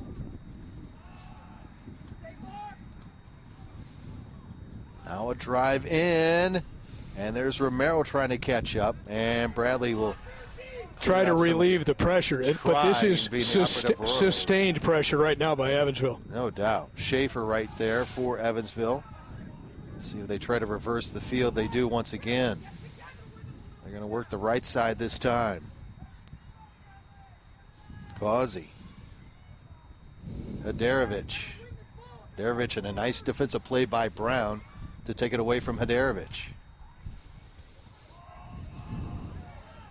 And now a long ball. Onside is Bradley. And that's the one Bradley's looking for. Yep. The long one over the top on the counterattack, just to see whether Evansville has overcommitted bringing players forward.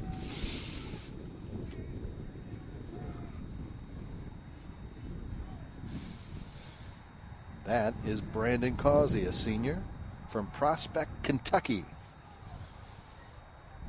And Gonzalez couldn't maintain the possession there for the Aces.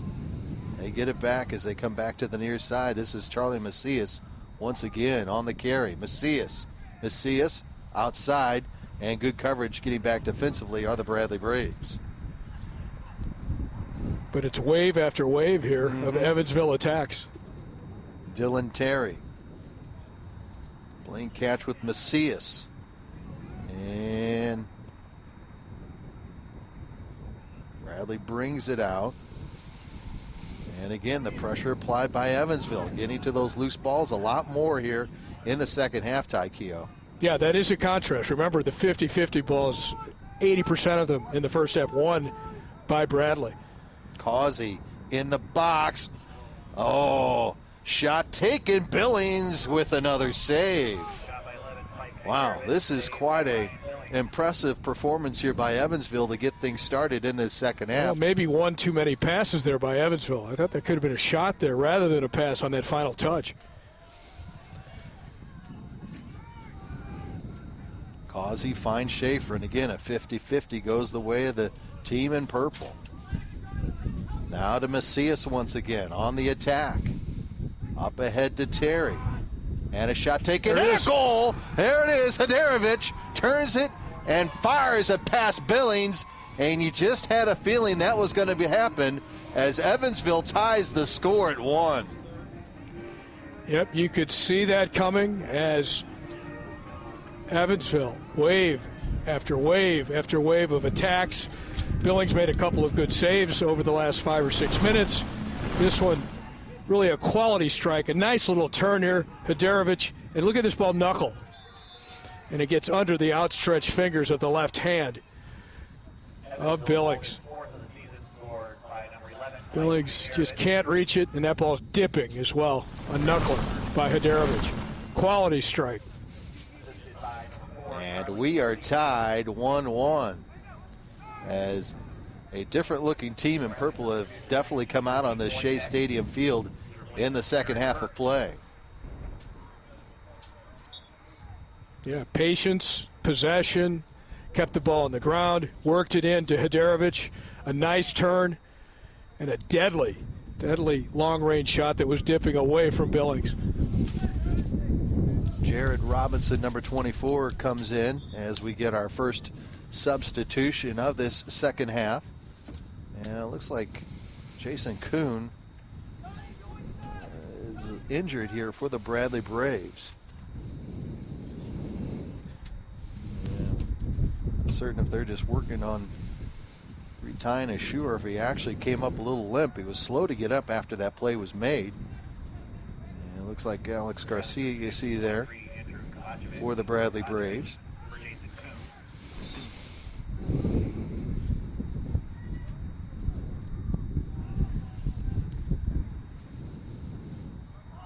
Macias launches this one into the attack zone for Evansville.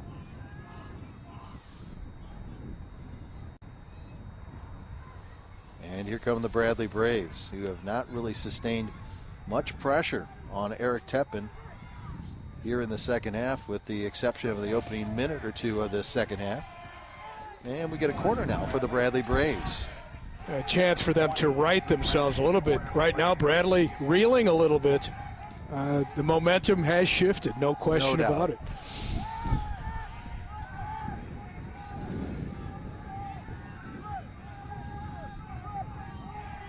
First corner of this second half for the Braves.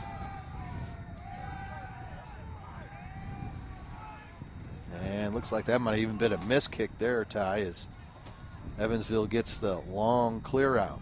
Yeah, very effective clearance. Contreras gets it to the attacking end. That's Garcia. And now Macias will turn the tide for Evansville. Macias again on the attack, and Contreras comes back defensively to steal it. And how about Romero hustling there in the middle part of the field? Nice sliding tackle.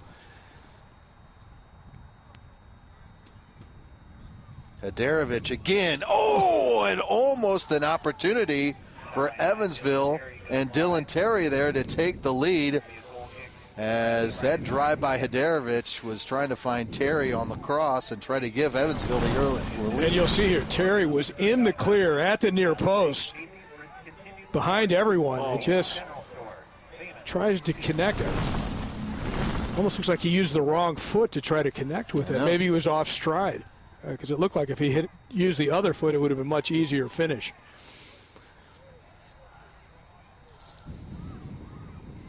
Okay.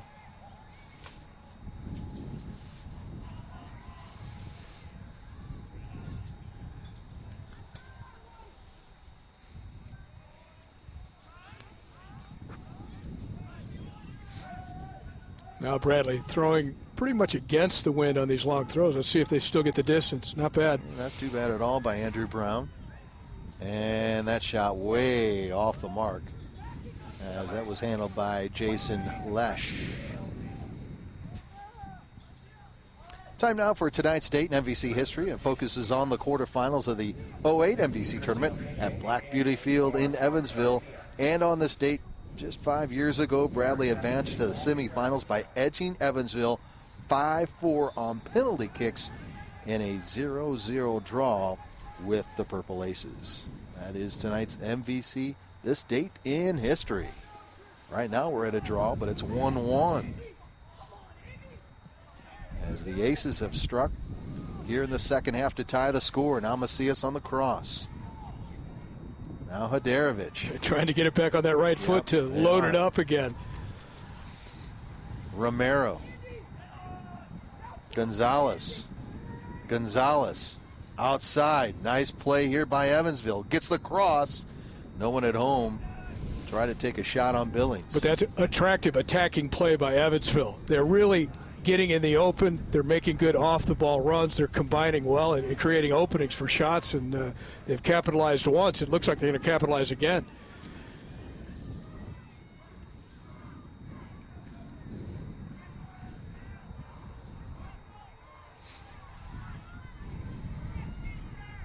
Haderovich finally gets it to settle somewhat. Bradley gets the possession back. Brown in the box, headed forward. Wojtek with a shot. Oh! That one just, just missed the post. That was a bit of skill because he had to lift that ball, turn, and he smashed it. Had a lot of pace on it, and it was only inches wide. Would have been no chance at all for Tepin. Man, oh man. Impressive shot and quick turn to go with it. Now Terry, dangerous shot and a goal. Dylan Terry finds the back of the net, and the Aces take a 2-1 lead with 27 left in the second half. How do you like that? End to end. 20 seconds ago, you have Wojtek narrowly miss on a tremendous shot. And then here it comes to the other end. And Bradley just looks like they're not getting to those loose balls. They're not covering up the spaces. And Terry makes a nice little finish. He doesn't hammer it. He just places it past the outstretched hand of Billings. And we talked about the momentum shift, and now you're seeing exactly the result of that. Well, you just mentioned it, and we talked about the counterattack for Bradley and how they had those missed opportunities. It could have been 3, almost 4-0 in the first half. 15, 20 minutes. Exactly. Yeah. Didn't happen. Yeah. That was an example of what Bradley was doing in the first half that now Evansville is doing on the counterattack here in the second half. Yeah, you remember that save Tepin made off the header, which would have made it 2-0 after less than 5 minutes. Exactly. Now Causey has his cross blocked. And now, again, a 50-50 ball going towards Evansville. Yeah, looks like two different teams out there compared to the first half, doesn't it?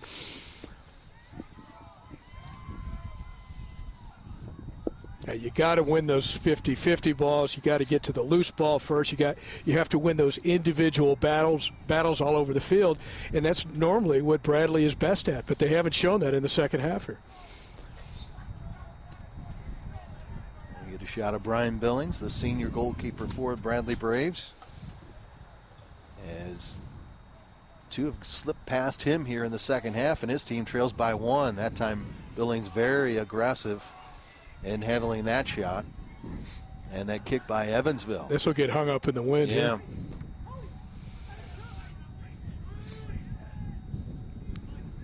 There's your goal scorer, the go-ahead goal for the Evansville Aces.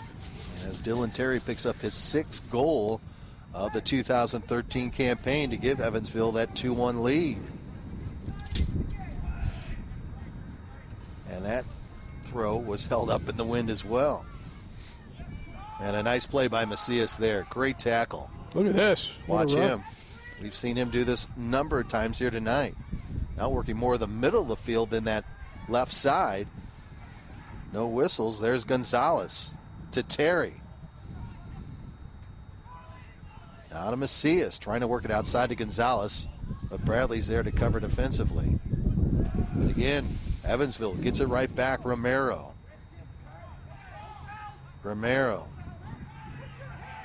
You can hear the coach. Too obvious. If you're going to follow him, don't be so obvious.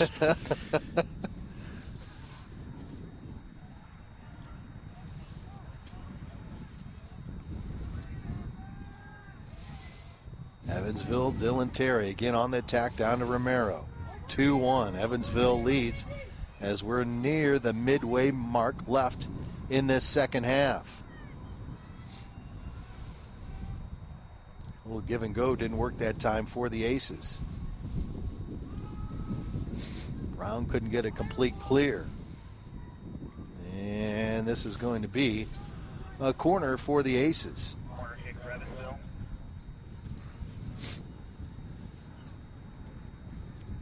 Well, if you're Jim DeRose, you got to look deep down inside and try to figure out how you can change this momentum of this game, because, I mean, it is completely swayed to the team in purple right now, Ty. And how did Evansville do it themselves? They had to look deep inside, I think, at halftime and decide, you know what, we were getting beat to every loose ball. Oh, a header, and Billings is there to make the save. So the Aces of Evansville, they found the answer. They turned their game around, and they've taken the upper hand here. But they got to go to the locker room and warm up. I don't think Jim can do that right now. No. They have to be able to do it without any TV timeouts or, That's soccer is a game of momentum, and the coaches can't really control it. That's a great point, because if it was basketball or even football, there's so many stoppages where you can maybe get a handle on things. Here, the players have to do it themselves. Keep going it, right, exactly.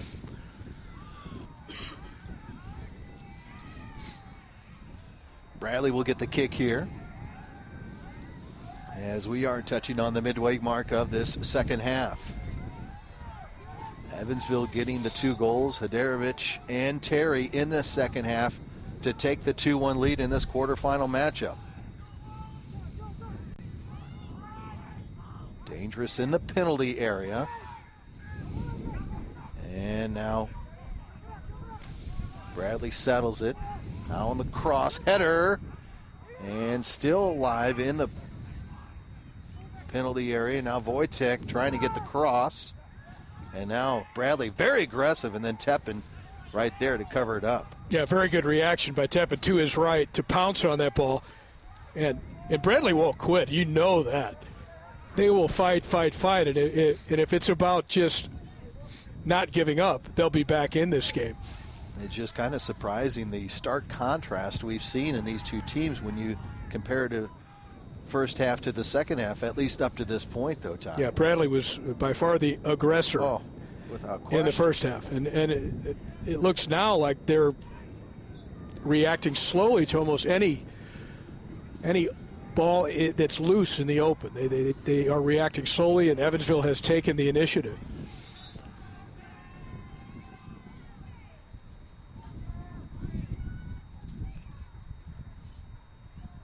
That is Romero. Looks like he's doing some repairs for his shoe. I think he may have just gotten stepped on. His foot was partially out of the shoe. Hey, a quick reminder that we have more coverage here on Valley Live of this 2013 Missouri Valley Conference Men's Soccer Championship from Shea Stadium in Peoria. First semifinal is already set up for 3 o'clock on Friday, as the regular season champion Missouri State Bears will take on the Cougars from SIU Edwardsville, the 4th seed, who knocked off 5th seed Loyola today in our first quarterfinal matchup by a score of 2-1. Again, our coverage with Ty and myself will get underway at 3 o'clock Central Time. The winner of this one will take on the 2nd seed Drake Bulldogs in the nightcap of that semifinal doubleheader, and that will start at 6 o'clock Central Time.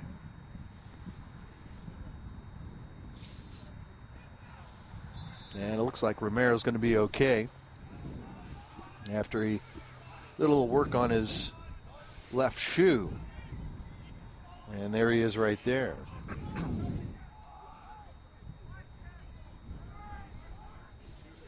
That was some cool under pressure by Eric Teppen.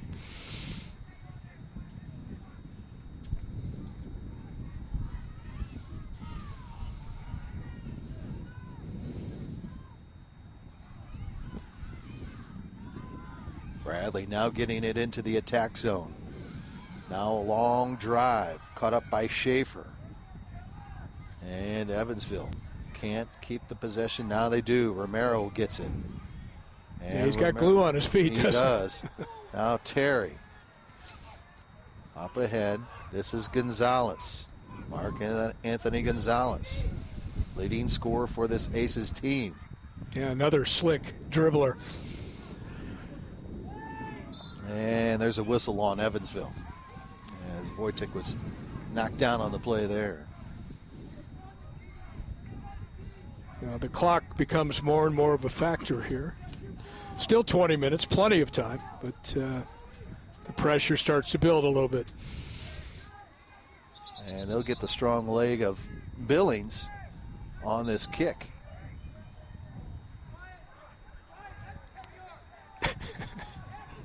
It is 10 yards. And here comes Brian's kick. Into that stiff wind. Gets a header and a second one, a third one, and somehow, out of the mass of humanity, Evansville gets it out of the penalty box area. And now here comes Evansville on the attack. Dylan Terry. Terry. Crossing. Now Gonzalez dangerous, and that just goes over the crossbar. Yeah, corner. I think it was a slight deflection. It was going over anyway, but I think it was deflected.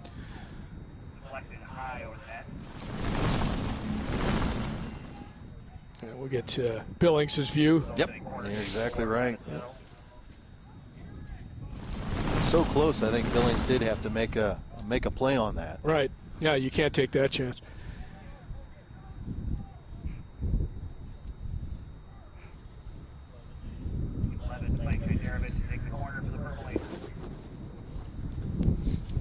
Darovich, who handles the corners for Evansville, will do so here. Man, that's a long drive. I think the wind kind of got behind that. Yeah, he overhit that one, although he was looking back post, far post. I think in general, you do have a height advantage for Bradley, which is not as critical here because obviously Evansville doesn't need another goal necessarily. Right. But if Bradley's able to force more action at the other end, more free kicks, corner kicks, and so forth, they could capitalize. They almost did a moment ago when that ball was bouncing in Evansville's 6-yard box after a couple of deflections.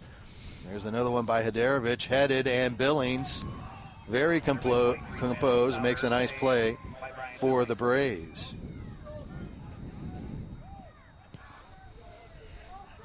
Man, Billings has a strong leg, doesn't he? Yeah, because that was against the wind. Yeah.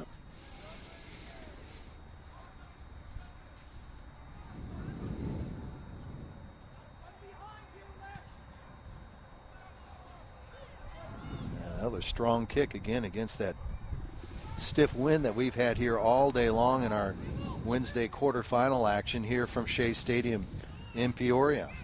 Now the attack, Okeke. Couldn't settle it. And now Brown with the deep drive. Trying to get it into Wojtek.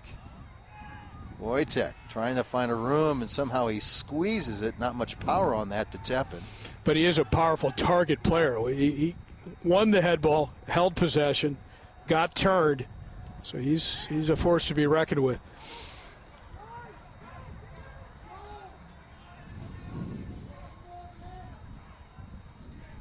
Aces to reverse the field here and go back out on the attack. Under 17 minutes left here in the second half. 2-1. Evansville with those 2 goals in this second half have taken that 1-goal lead. And we got a Braves player down right at the midfield area. Looks like it's Okeke, the freshman. Romero very sportsmanlike in putting the ball out of play to see how Okeke was responding after being kicked by Romero. But no call was made. Alexi Davies Campbell, number 2, subs into the game for Bradley. Let's take a look at it again. Yeah, I think Romero got him on the ankle here. Well, more or less backed into him. And not as bad as I thought, actually. But once he saw he was down, he put the ball out of play so Okeke could be attended to. And then that's very sportsmanlike as well. Bradley throwing the ball right back to Evansville.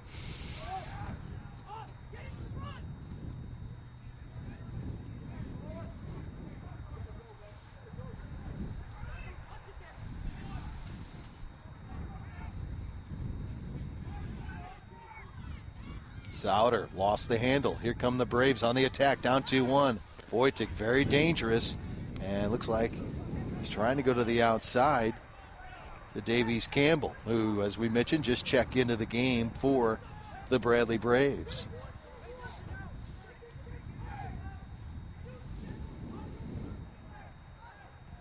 And we'll get the kick here from Tepin. Under 16 minutes, as you see Romero. He's a busy guy in the first half for this Evansville Purple Aces squad.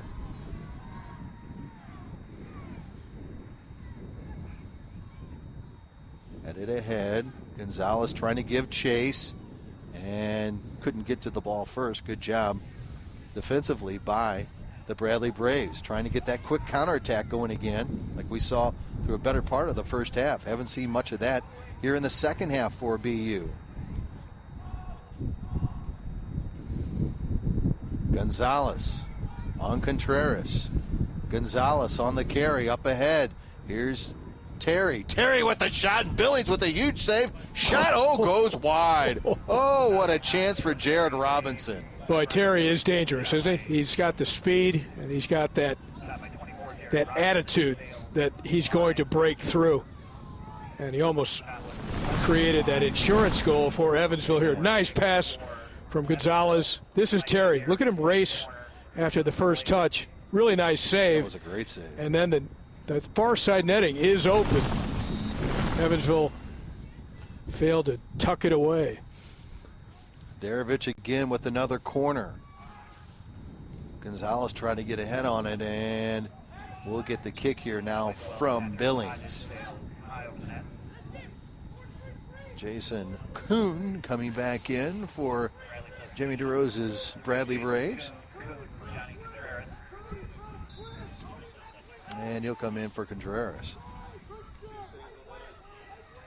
And this one hangs up here. That win, first time I think it's ever had an effect in this second half on Billings, who has such a strong right leg. And that's a nice steal there by Evansville. That's a beautiful play there by Romero. Yep. Can't get it back to Romero, as Bradley does a nice job getting back on defense, covering things up. Romero fought all the way till the end He did. to block the clearance. Yeah. Good effort, good hustle by him, on top of his obvious ball skills. So the 6th seed Evansville Purple Aces have the 1-goal lead over the 3rd seed Bradley Braves in this quarterfinal matchup with just 13 minutes left in the second half. The winner of this one moves on to the Valley's semifinal matchup against 2nd seed Drake on Friday night.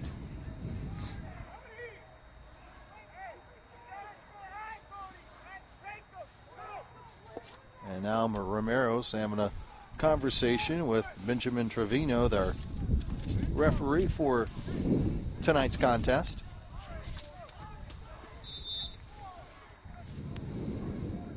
And again, Bradley getting the kick here. And interesting enough, it's not Billings this time handling the kick. Yeah, it's Kovacevic, who's made some pretty big defensive plays for Bradley. Wojtek against Macias. Wojtek chips it up ahead. Davies Campbell with the center, and that is going to be off of who? It's going to be off Evansville, and we'll get a Bradley corner. Oh, Bradley starting to sustain a little bit of pressure here down a goal. Chris Oliveira now coming in for Jim DeRosa's squad, as he'll replace Jason Lesh. Andrew Brown again directing traffic there as he handles the corners for the Bradley Braves. This drive handled on the outside by Wojtek, and nice job defensively by Evansville not to give Wojtek any opportunity. Yeah, it was Haderovic with the clearance, and he's a little hobbled at the moment. It looked like he was limping after the clearance.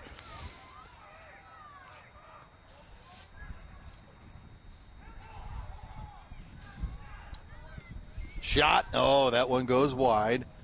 And an opportunity there again by Bradley. And again, we're starting to see the Braves gain a little bit of offensive momentum here with under 12 minutes left in this second half of play. They have to raise it. They have to put more pressure on.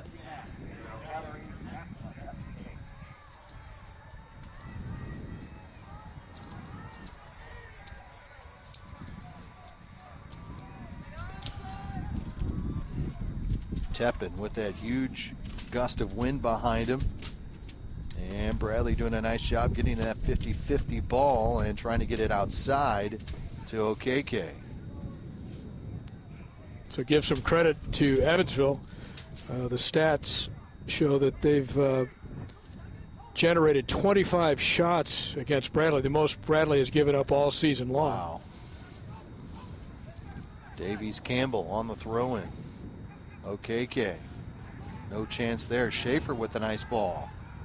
Here comes Evansville on the attack. Yeah, Schaefer's a quality player.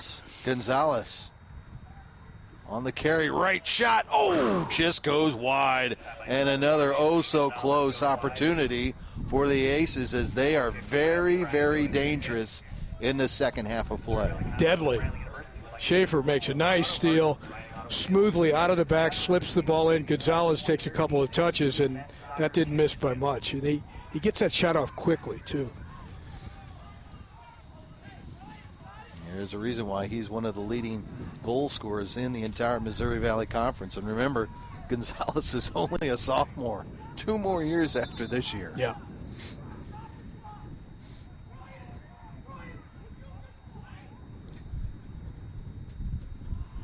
Billings will take this kick now, Ty. Deep drive by Bryan.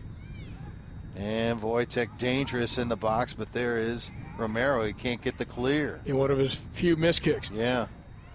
And a header off the cross. Still in the box. Shot taken. Evansville's there to cover it up.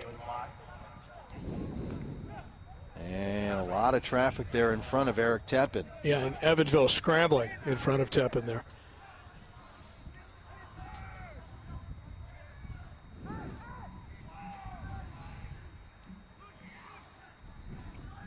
And Romero will get the clear here. And there's Terry. Terry trying to swing it to the middle of the field.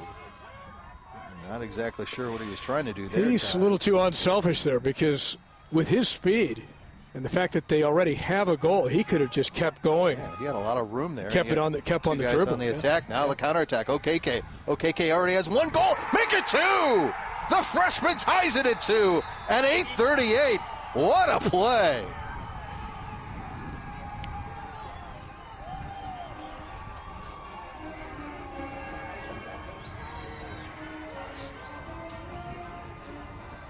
Well, again, end to end, you had a really good break going for Evansville. A bad decision, and then suddenly it comes this way. Wojtek, nice little ball in behind the defenders. And watch this. Good shielding of the ball by OKK to keep the defender away and then get the ball into the position where he could hit a strong shot to the far post.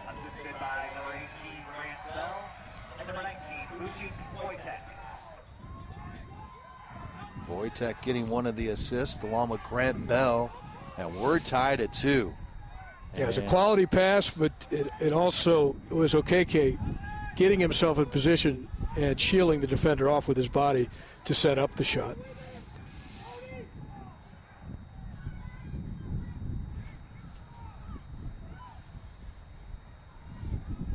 Momentum shift. We'll see. A lot of the play on the attack has been by the purple here in the second half, but huge goal for Bradley, obviously, to tie it at 2. Yeah, Evansville's looked to be by far the most dangerous team in the second half, offensively.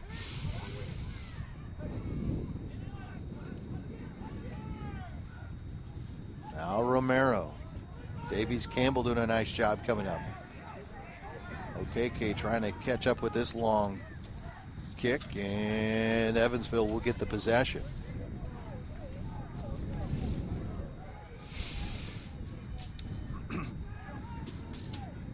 That's Macias.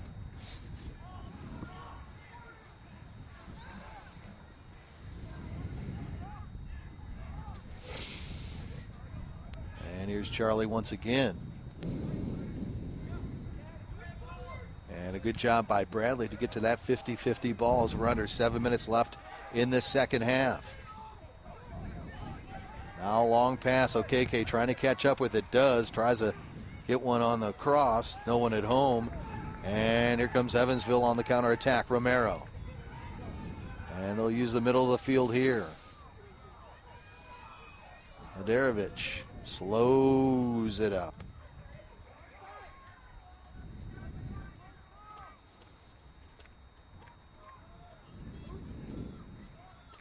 Gonzalez on the drive. Gonzalez on the carry. Yeah, he turns his defender almost effortlessly.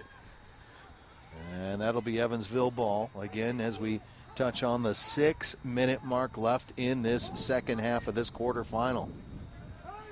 BU-EU tied at 2. Winner goes to the semifinals against number 2 Drake on Friday night.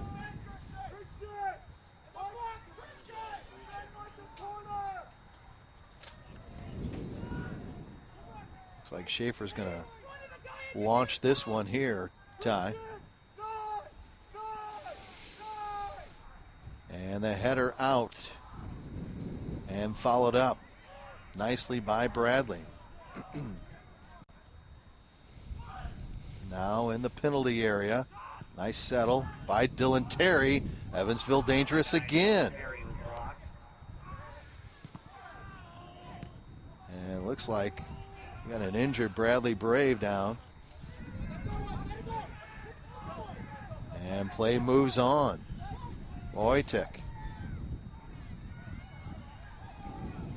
to the middle of the field. And here comes Evansville on the counterattack with an injured Brave. Here comes the Aces. Shot taken. Billingsley somehow gets that one to go by him on the far goalpost there, and you saw Dylan Terry, and there's KK. Oh, KK still injured. And it looks like he's holding the hammy here. Here's the 50-50 ball, and he got just takes the spikes right there on that left thigh area. And he's been down for a considerable amount of time, and now they're going to attend to him right now.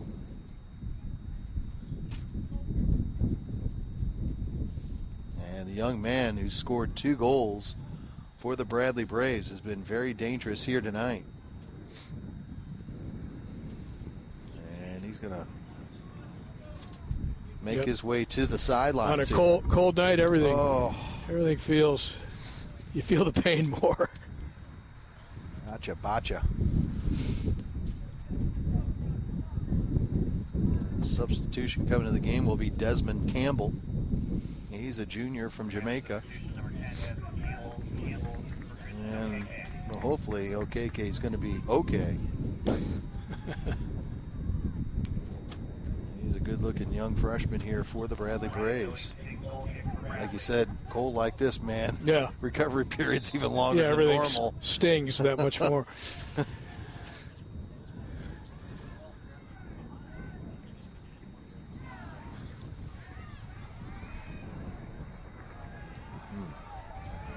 Interesting decision there by Hodges as he gives Bradley the throw-in instead of tapping it back to Tepin.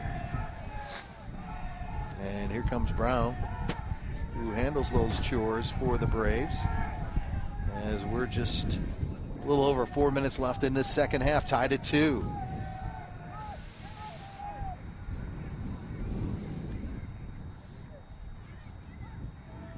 And here come the Aces on the attack. Here's Terry.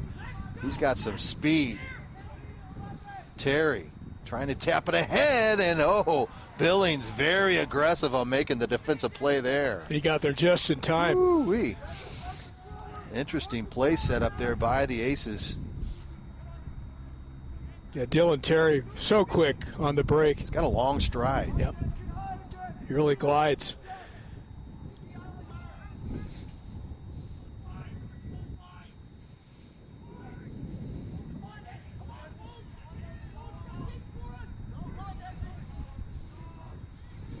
Trying to work the near side again for the Braves. That's Desmond Campbell taking the place of the injured Okeke for Bradley. Romero. This is Landon Souter. They work it to the far side. And Bradley getting to that 50-50 ball, but Evansville will get the possession back as we're under 3 minutes left in regulation. Tied at 2. Gonzalez trying a little give and go, but Bradley there to sniff that one out defensively. Now Campbell trying to give chase. Desmond catches up to it.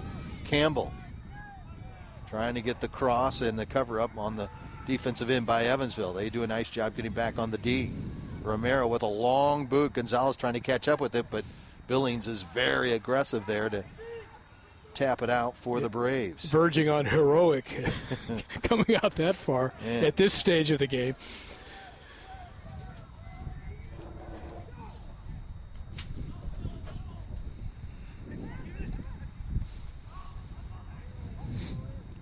Braves trying to maintain an attack here. Now Evansville will clear it out with a long pass to Gonzalez once again. And we get the whistle on Bradley. Under 2 minutes left. Tied at 2. And Adarovich will handle the kick as he always does. Nope, he's not going to handle it this time. He wants to get up They're closer. going to get him up closer, yeah. It looks like it's going to be Schaefer this time, Ty, that's going to handle this kick for the Evansville Aces.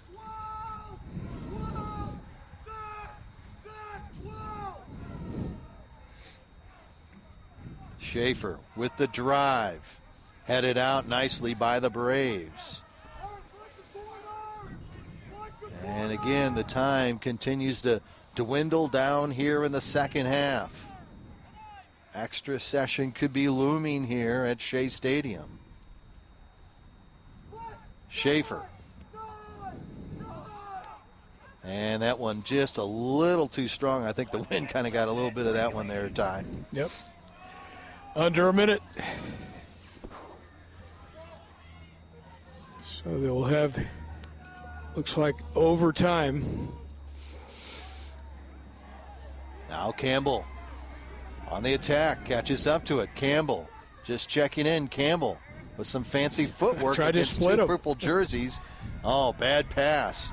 Now inside and a shot. Oh, and Davies Campbell had a golden opportunity. But Evansville gets back on defense. And, boy, it looks like it's Causey, number 2, Brandon Causey. He saved a goal. He saved a goal, but he is in some serious pain right now. As you can see him rolling. He right blocked. He blocked. He got a block on the shot. Let's see if he also may have rolled an ankle or taken a hit. Here he's coming across here to put a block on the shot. Yeah, he gets his ankle stepped on the follow through.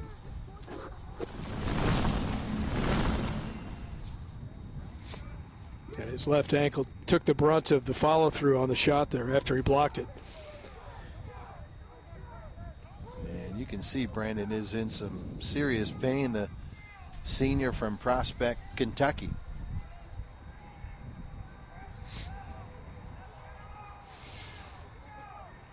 There's only one good sign here. When I've seen guys seriously hurt, they don't move. They don't want anybody to touch them. So as much as he's moving around, I'm sure it's painful, but hopefully it's not that serious. Well, we saw Okeke just moments ago get drilled in the thigh, and he was down excruciating in pain for a while there for Bradley before they finally stopped play, and Desmond Campbell came in for him, and we're seeing the same thing with Brandon Causey, who the senior. He saved a goal. No question about that, but he's still in quite a bit of pain.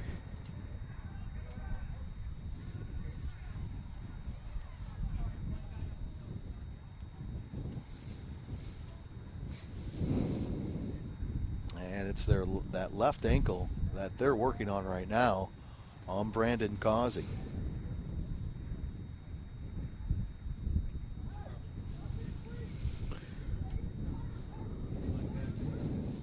And I believe we got a corner coming up as soon as play resumes for Bradley here with 25.5 seconds remaining.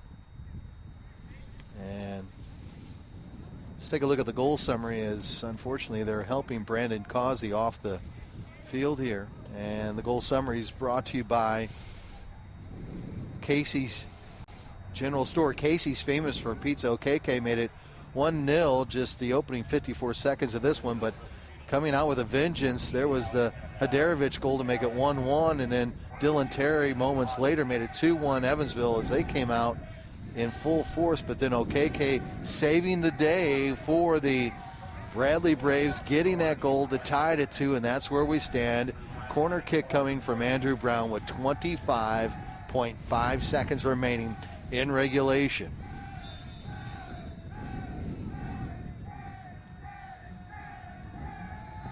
Brown headed up and tap in there. Oh, it was he loose. couldn't come up with a grab. Down to 15 seconds. Brown there. Still a loose ball. Braves trying to give it all they can. Another corner. Another corner. Down to, we get the countdown. Brown trying to hustle. Down 1, and we go to overtime. Tied at 2, the 3rd seed Bradley Braves and the 6th seed Evansville Aces. Our extra session is coming up next here on MVC Live. Should be interesting.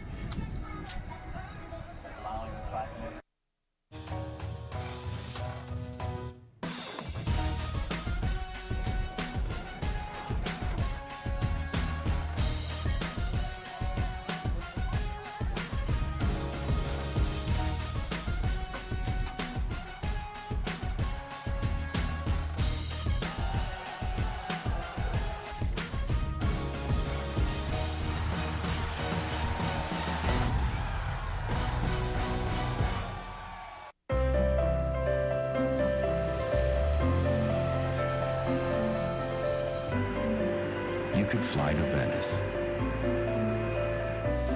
or Paris or even Copenhagen. You could fly all over the world. But why?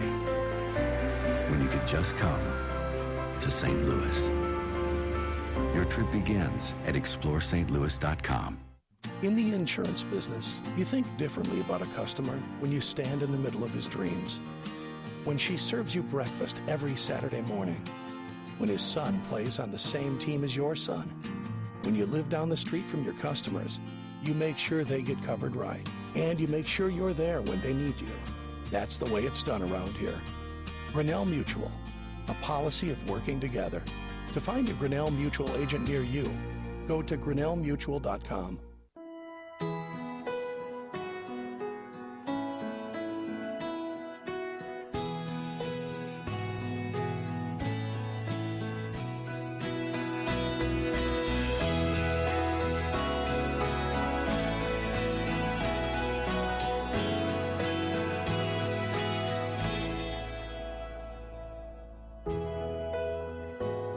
Casey's, famous for pizza.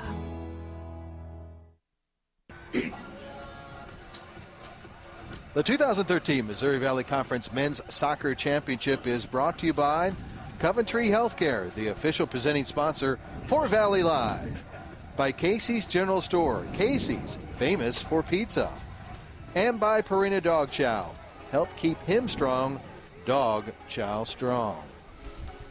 Back at Shea Stadium here in Peoria, Illinois, just off the campus of Bradley University. As you see the Braves, the 3rd seed taking on the 6th seed Evansville Aces, and we are tied at 2 after 90 minutes.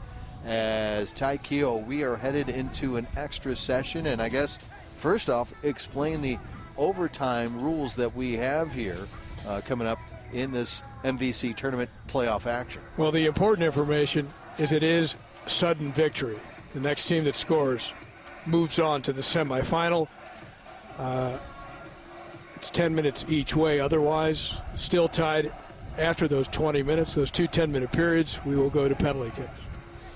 So we got a 10-minute period coming up between the Braves and the Aces here. And again, as Ty alluded to, it is a sudden death. So someone scores, that's all she wrote. Next team moves on to the semifinals against Drake on Friday night. The other team will go home for the season. And again, remember, these two teams just recently played each other, so they're seeing a whole lot of each other. Even more minutes now against Exactly. each other. And they got to be sick of it. But you got to think Bradley has the upper hand here. They're playing at home. They scored that late goal. We've talked about momentum shifts on more than one occasion in this match, and you'd have to think tying the game up late gives the momentum back to Bradley, playing at home. And as you saw, the flip of the coin there, and Evansville actually gets the win on the flip, and they're going to flip sides from what we saw in the second half. So we will see Evansville defending the goal to our right and Bradley defending the goal to our left. I don't know, the same as it was. Yeah, that's the way they second finished half. up the second half, yeah. Now I'm confused. Now your brain's frozen. Well, that's my life story. OKK, there you see number 16 there, back on the field. That's huge for Jim DeRose. Well, he's got the 2 goals tonight for the Braves. And no word as of yet on Brandon Causey, but that was a nasty-looking fall, and with that ankle and them helping him off the field, that didn't have very good signs, and hope the best for that young man as you see the Aces huddling up as we get set for the overtime session to begin here at Shea Stadium. And again, to recap, early in our first quarterfinal matchup, SIU Edwardsville, the 4th seed, knocked off 5th seed Loyola 2-1 today to advance to the semifinals on Friday, and they'll have the 3 o'clock afternoon game as they'll take on the regular season champion, the Missouri State Bears. We'll have it for you on Valley Live starting at 3 o'clock. And again, the winner of this one will take on Drake. And we'll have our coverage beginning at 6 o'clock on Friday between the winner of this one and Drake on Friday night.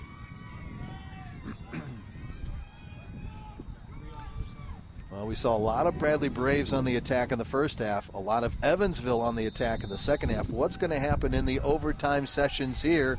Knotted at 2. Braves go on the attack to start things off. There's OKK. Up against Macias. OKK. Trying to get a teammate streaking there, and Tepin comes away with the loose ball up to Schaefer. Schaefer to Gonzalez. And couldn't swing it too far to the outside.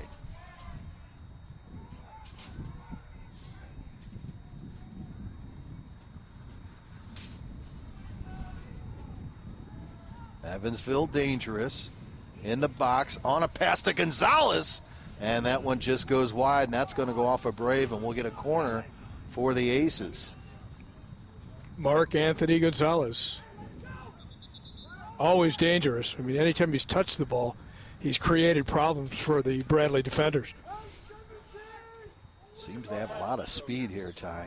Very quick young man. With the ball at his feet. Yeah. And here's Haderovich to handle the kick on the corner for Evansville. Puts a lot under that one. Hodges catches up, tries to get one into the box area, and now carried out. Now Romero with the drive. Must have been deflected because they're pointing to the corner kick. And Haderovich will this time go to the opposite end. Evansville, again, kind of like what we saw for the better part of the second half, dangerous here early on in this overtime session.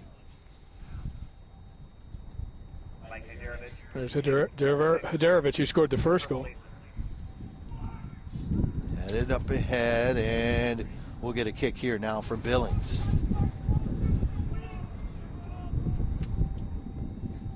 As you see Nate Opperman, who didn't have a lot of minutes in the second half of play, coming in to start things off in this first 10-minute overtime session for Evansville.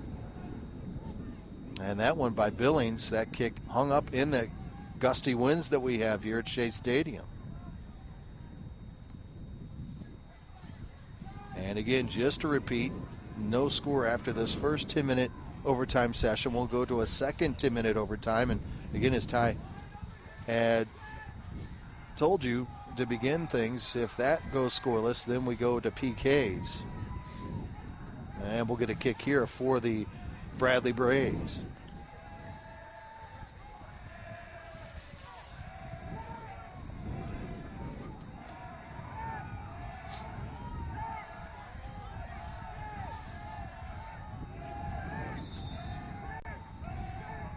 Brown will handle this kick as he's done all night for the Braves.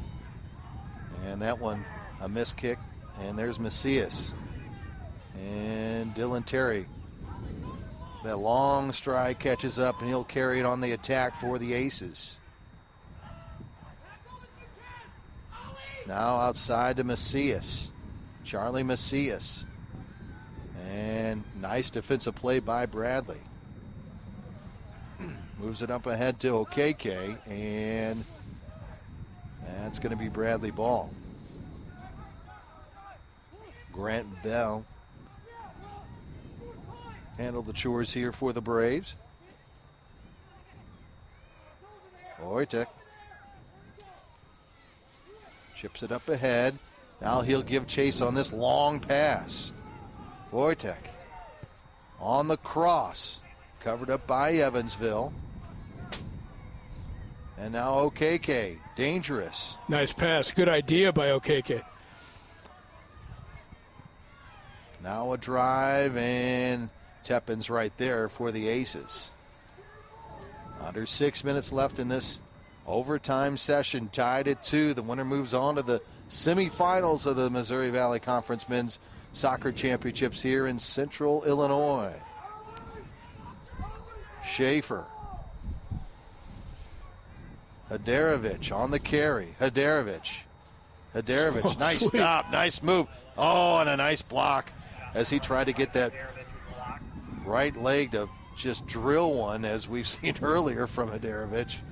But good defensive play by Bradley. Now Romero getting it inside.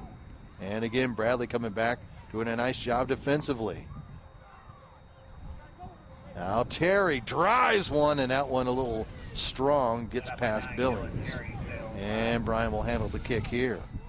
Again, Evansville dangerous in this overtime session tie.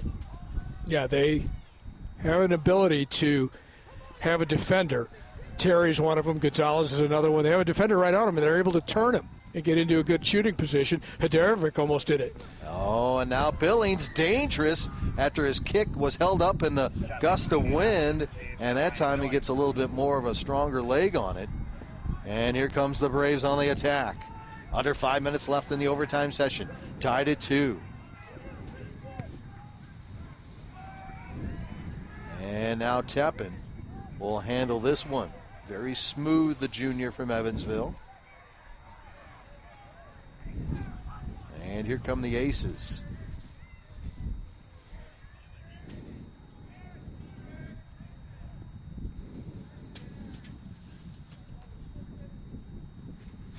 Mark Anthony Gonzalez. As you can see, the defenders for Bradley kind of collapsing on number 7 there when he handles the ball. Now Schaefer trying to get it to Terry.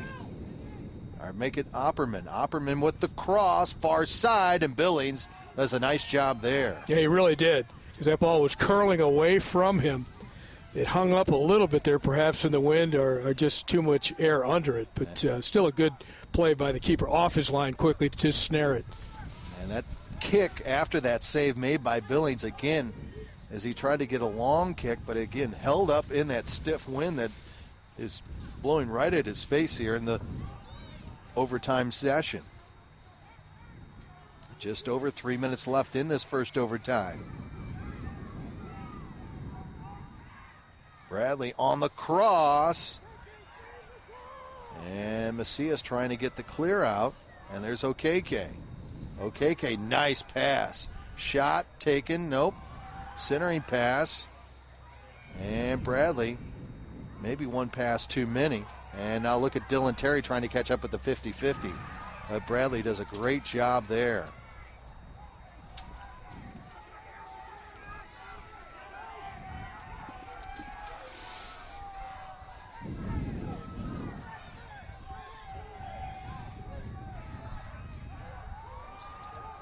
Two and a half minutes left in the overtime session.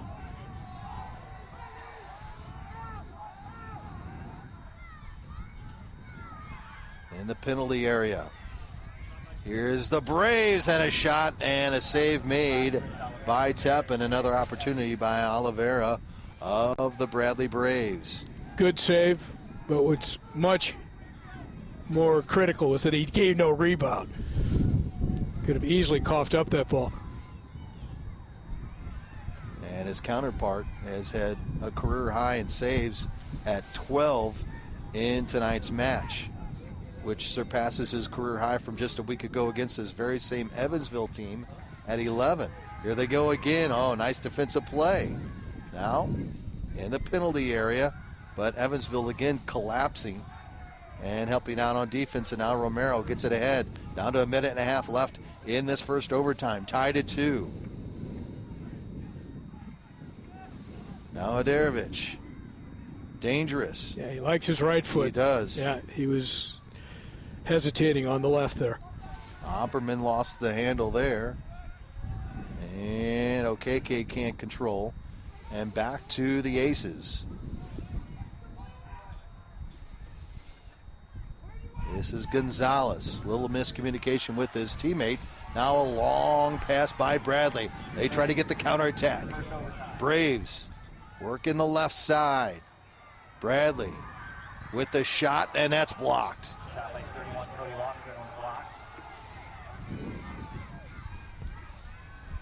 And now trying to work it inside, and a good play defensively by Evansville to clear it out. Over to Opperman. Under a minute left. Tied at 2. Now the counterattack by Evansville. Here come the Aces. Adarovich, nice move, gets his shot, blocked up ahead, and Evansville will retain possession. Some pretty intense, dramatic stuff here, end to end. Down to 10 seconds, Evansville. One last gallant effort here in overtime. Headed out, shot, oh, just over the crossbar. And that will finish up our first 10-minute overtime session. And it was really, for the most part, Evansville applying the pressure on the Bradley Braves. But Brian Billings, as he does a nice job of showing sportsmanship and helping Adarovich, who had that opportunity, came up with some huge saves. And as we talked about, as we get ready for the second 10-minute overtime session here at Taikio, Billings 12 saves tonight, career high. He set last week against Evansville. In fact, the 33 shots is the most by a Bradley opponent. You have to go back to 2003 when they were playing the Mustangs of SMU. Well, Billings in his sleep is going to be kicking out his arms and legs and seeing purple coming at him. Yeah. Here's that last chance here. And look at this. He did not have a good look at that, did he? There's so many bodies out in front of him. And the bravery of these fans here handling the elements in a thrilling quarterfinal matchup between Bradley and Evansville as we go to the second 10-minute overtime session, tied at 2 apiece. And 12 shots on goal or 12 saves as we mentioned for the Bradley Braves, and just 5 shots for Tepp, and 35 total shots on goal. 7 in that overtime session for Evansville. Bradley with just 21 shots. In fact, if you take the second half and the overtime session there, Ty, 24 shots to just 12. 2-1, Evansville versus BU. Hey, this is exciting stuff. These teams are coming out to win. Many times you get into really tight games near the end of a season. Teams like to play conservative, not take any chances, not send players forward. Come on, watch these teams. Both teams are sending. Up and down, my friend. It's great stuff. It is. We've seen 4 good goals, and we've seen no let-up in terms of the attacking play by either team.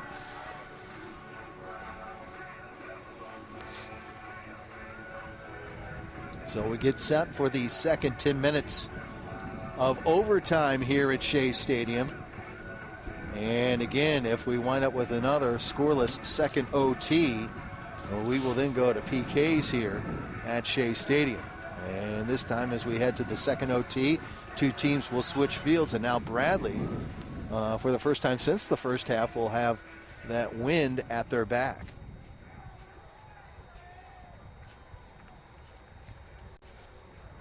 And there you see the flags here at Shea Stadium, and you can see we've got to be in the low 30s. A little bit of temperature wind, too by now. But believe us when we tell you that when there's some of those gusts of winds, those flags are kicking up in a big way. And we've had that pretty much all day, even before we even started our first quarterfinal matchup at 3 o'clock this afternoon.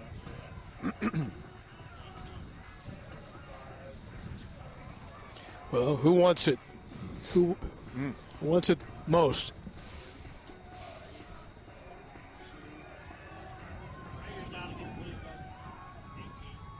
There you see Eric Teppen.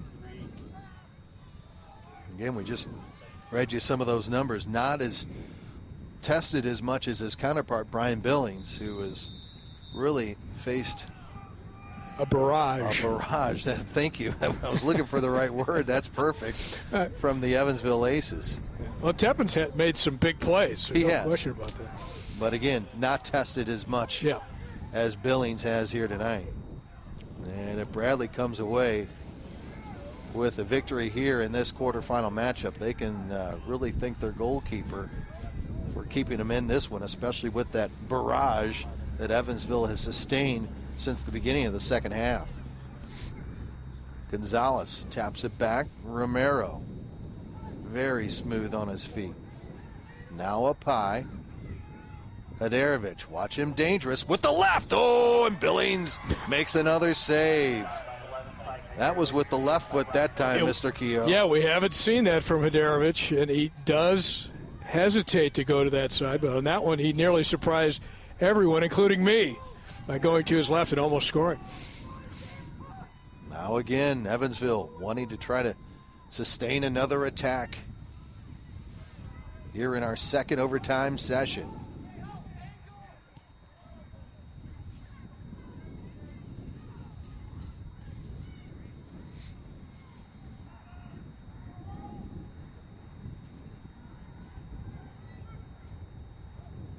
Romero chipping it ahead. Good defensive play by the Bradley Braves, and they'll get the clear here. No whistle, we play on. Now they'll swing it to the near side. Here's Bradley with the shot, and a goal, and the Braves win it. What a shot by Cody Lofgren to give the Braves the victory, 3-2 in our second overtime. Unbelievable.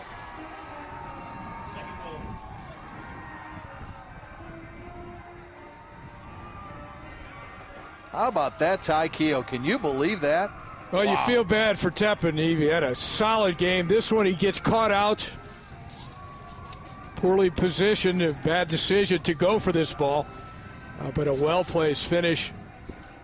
And Bradley, they never gave up. It looked bad for them late in the second half, didn't it? It did. Let's get to our play of the match, and it's brought to you by Emerson, the global technology and engineering company. Emerson, consider it solved. Yeah, Wojciech just switches the point of attack and caught off his line out in no man's land. Eric Teppen, and that's a nice finish. And to the semifinal go the Bradley Braves.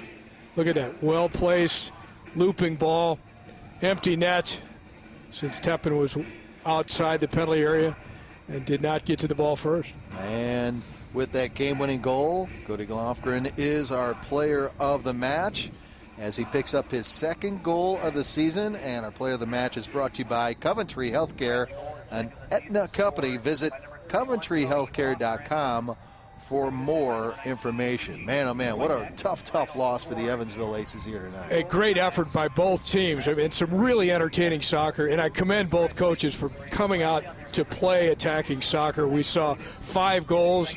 We saw a lot of great attacking play from both teams. More on the ground probably from Evansville. A little bit more high balls, more direct play out of Bradley. Different styles, but Bradley moves on to the semi. They do. And a reminder, coming up semifinal Friday here from Shea Stadium. Second semifinal will be Bradley and Drake, but our first one will start at 3 o'clock here on Valley Live as the regular season champion Missouri State Bears will take on the Cougars from SIU Edwardsville. Ty and I will have it for you again. Our coverage begins at 3 o'clock. What a game we had here. Second overtime session. Bradley Braves squeak out the 3-2 win, and the third seed moves on. For Ty Keel and our entire Webstream Productions crew, I'm Scott Warman. Thanks so much for joining us. Bradley wins it 3-2 in the second overtime, and so long from Shea Stadium. You want affordable healthcare coverage that helps cover rising medical costs, and that's exactly what you'll get with Coventry Healthcare. We offer comprehensive, affordable plans for your family or business. Visit CoventryHealthcare.com or text wellness to 74574. Health, wellness, Coventry Healthcare. You like to keep your family healthy and fit, and now there's a new way to do the same for your dog. Introducing new Purina Dog Chow Light and Healthy. It's a no sacrifices, calorie light way to keep him trim, with a deliciously tender and crunchy kibble blend he'll love, and 22% fewer calories than dog chow. Discover the lighter side of strong. New Purina Dog Chow Light and Healthy. Yeah, I'm married. Does it matter? You do that for me? Really? Yeah, I'd like that. Who are you talking to? It's Jake from State Farm. Sounds like a really good deal. Jake from State Farm at 3 in the morning? Who is this? It's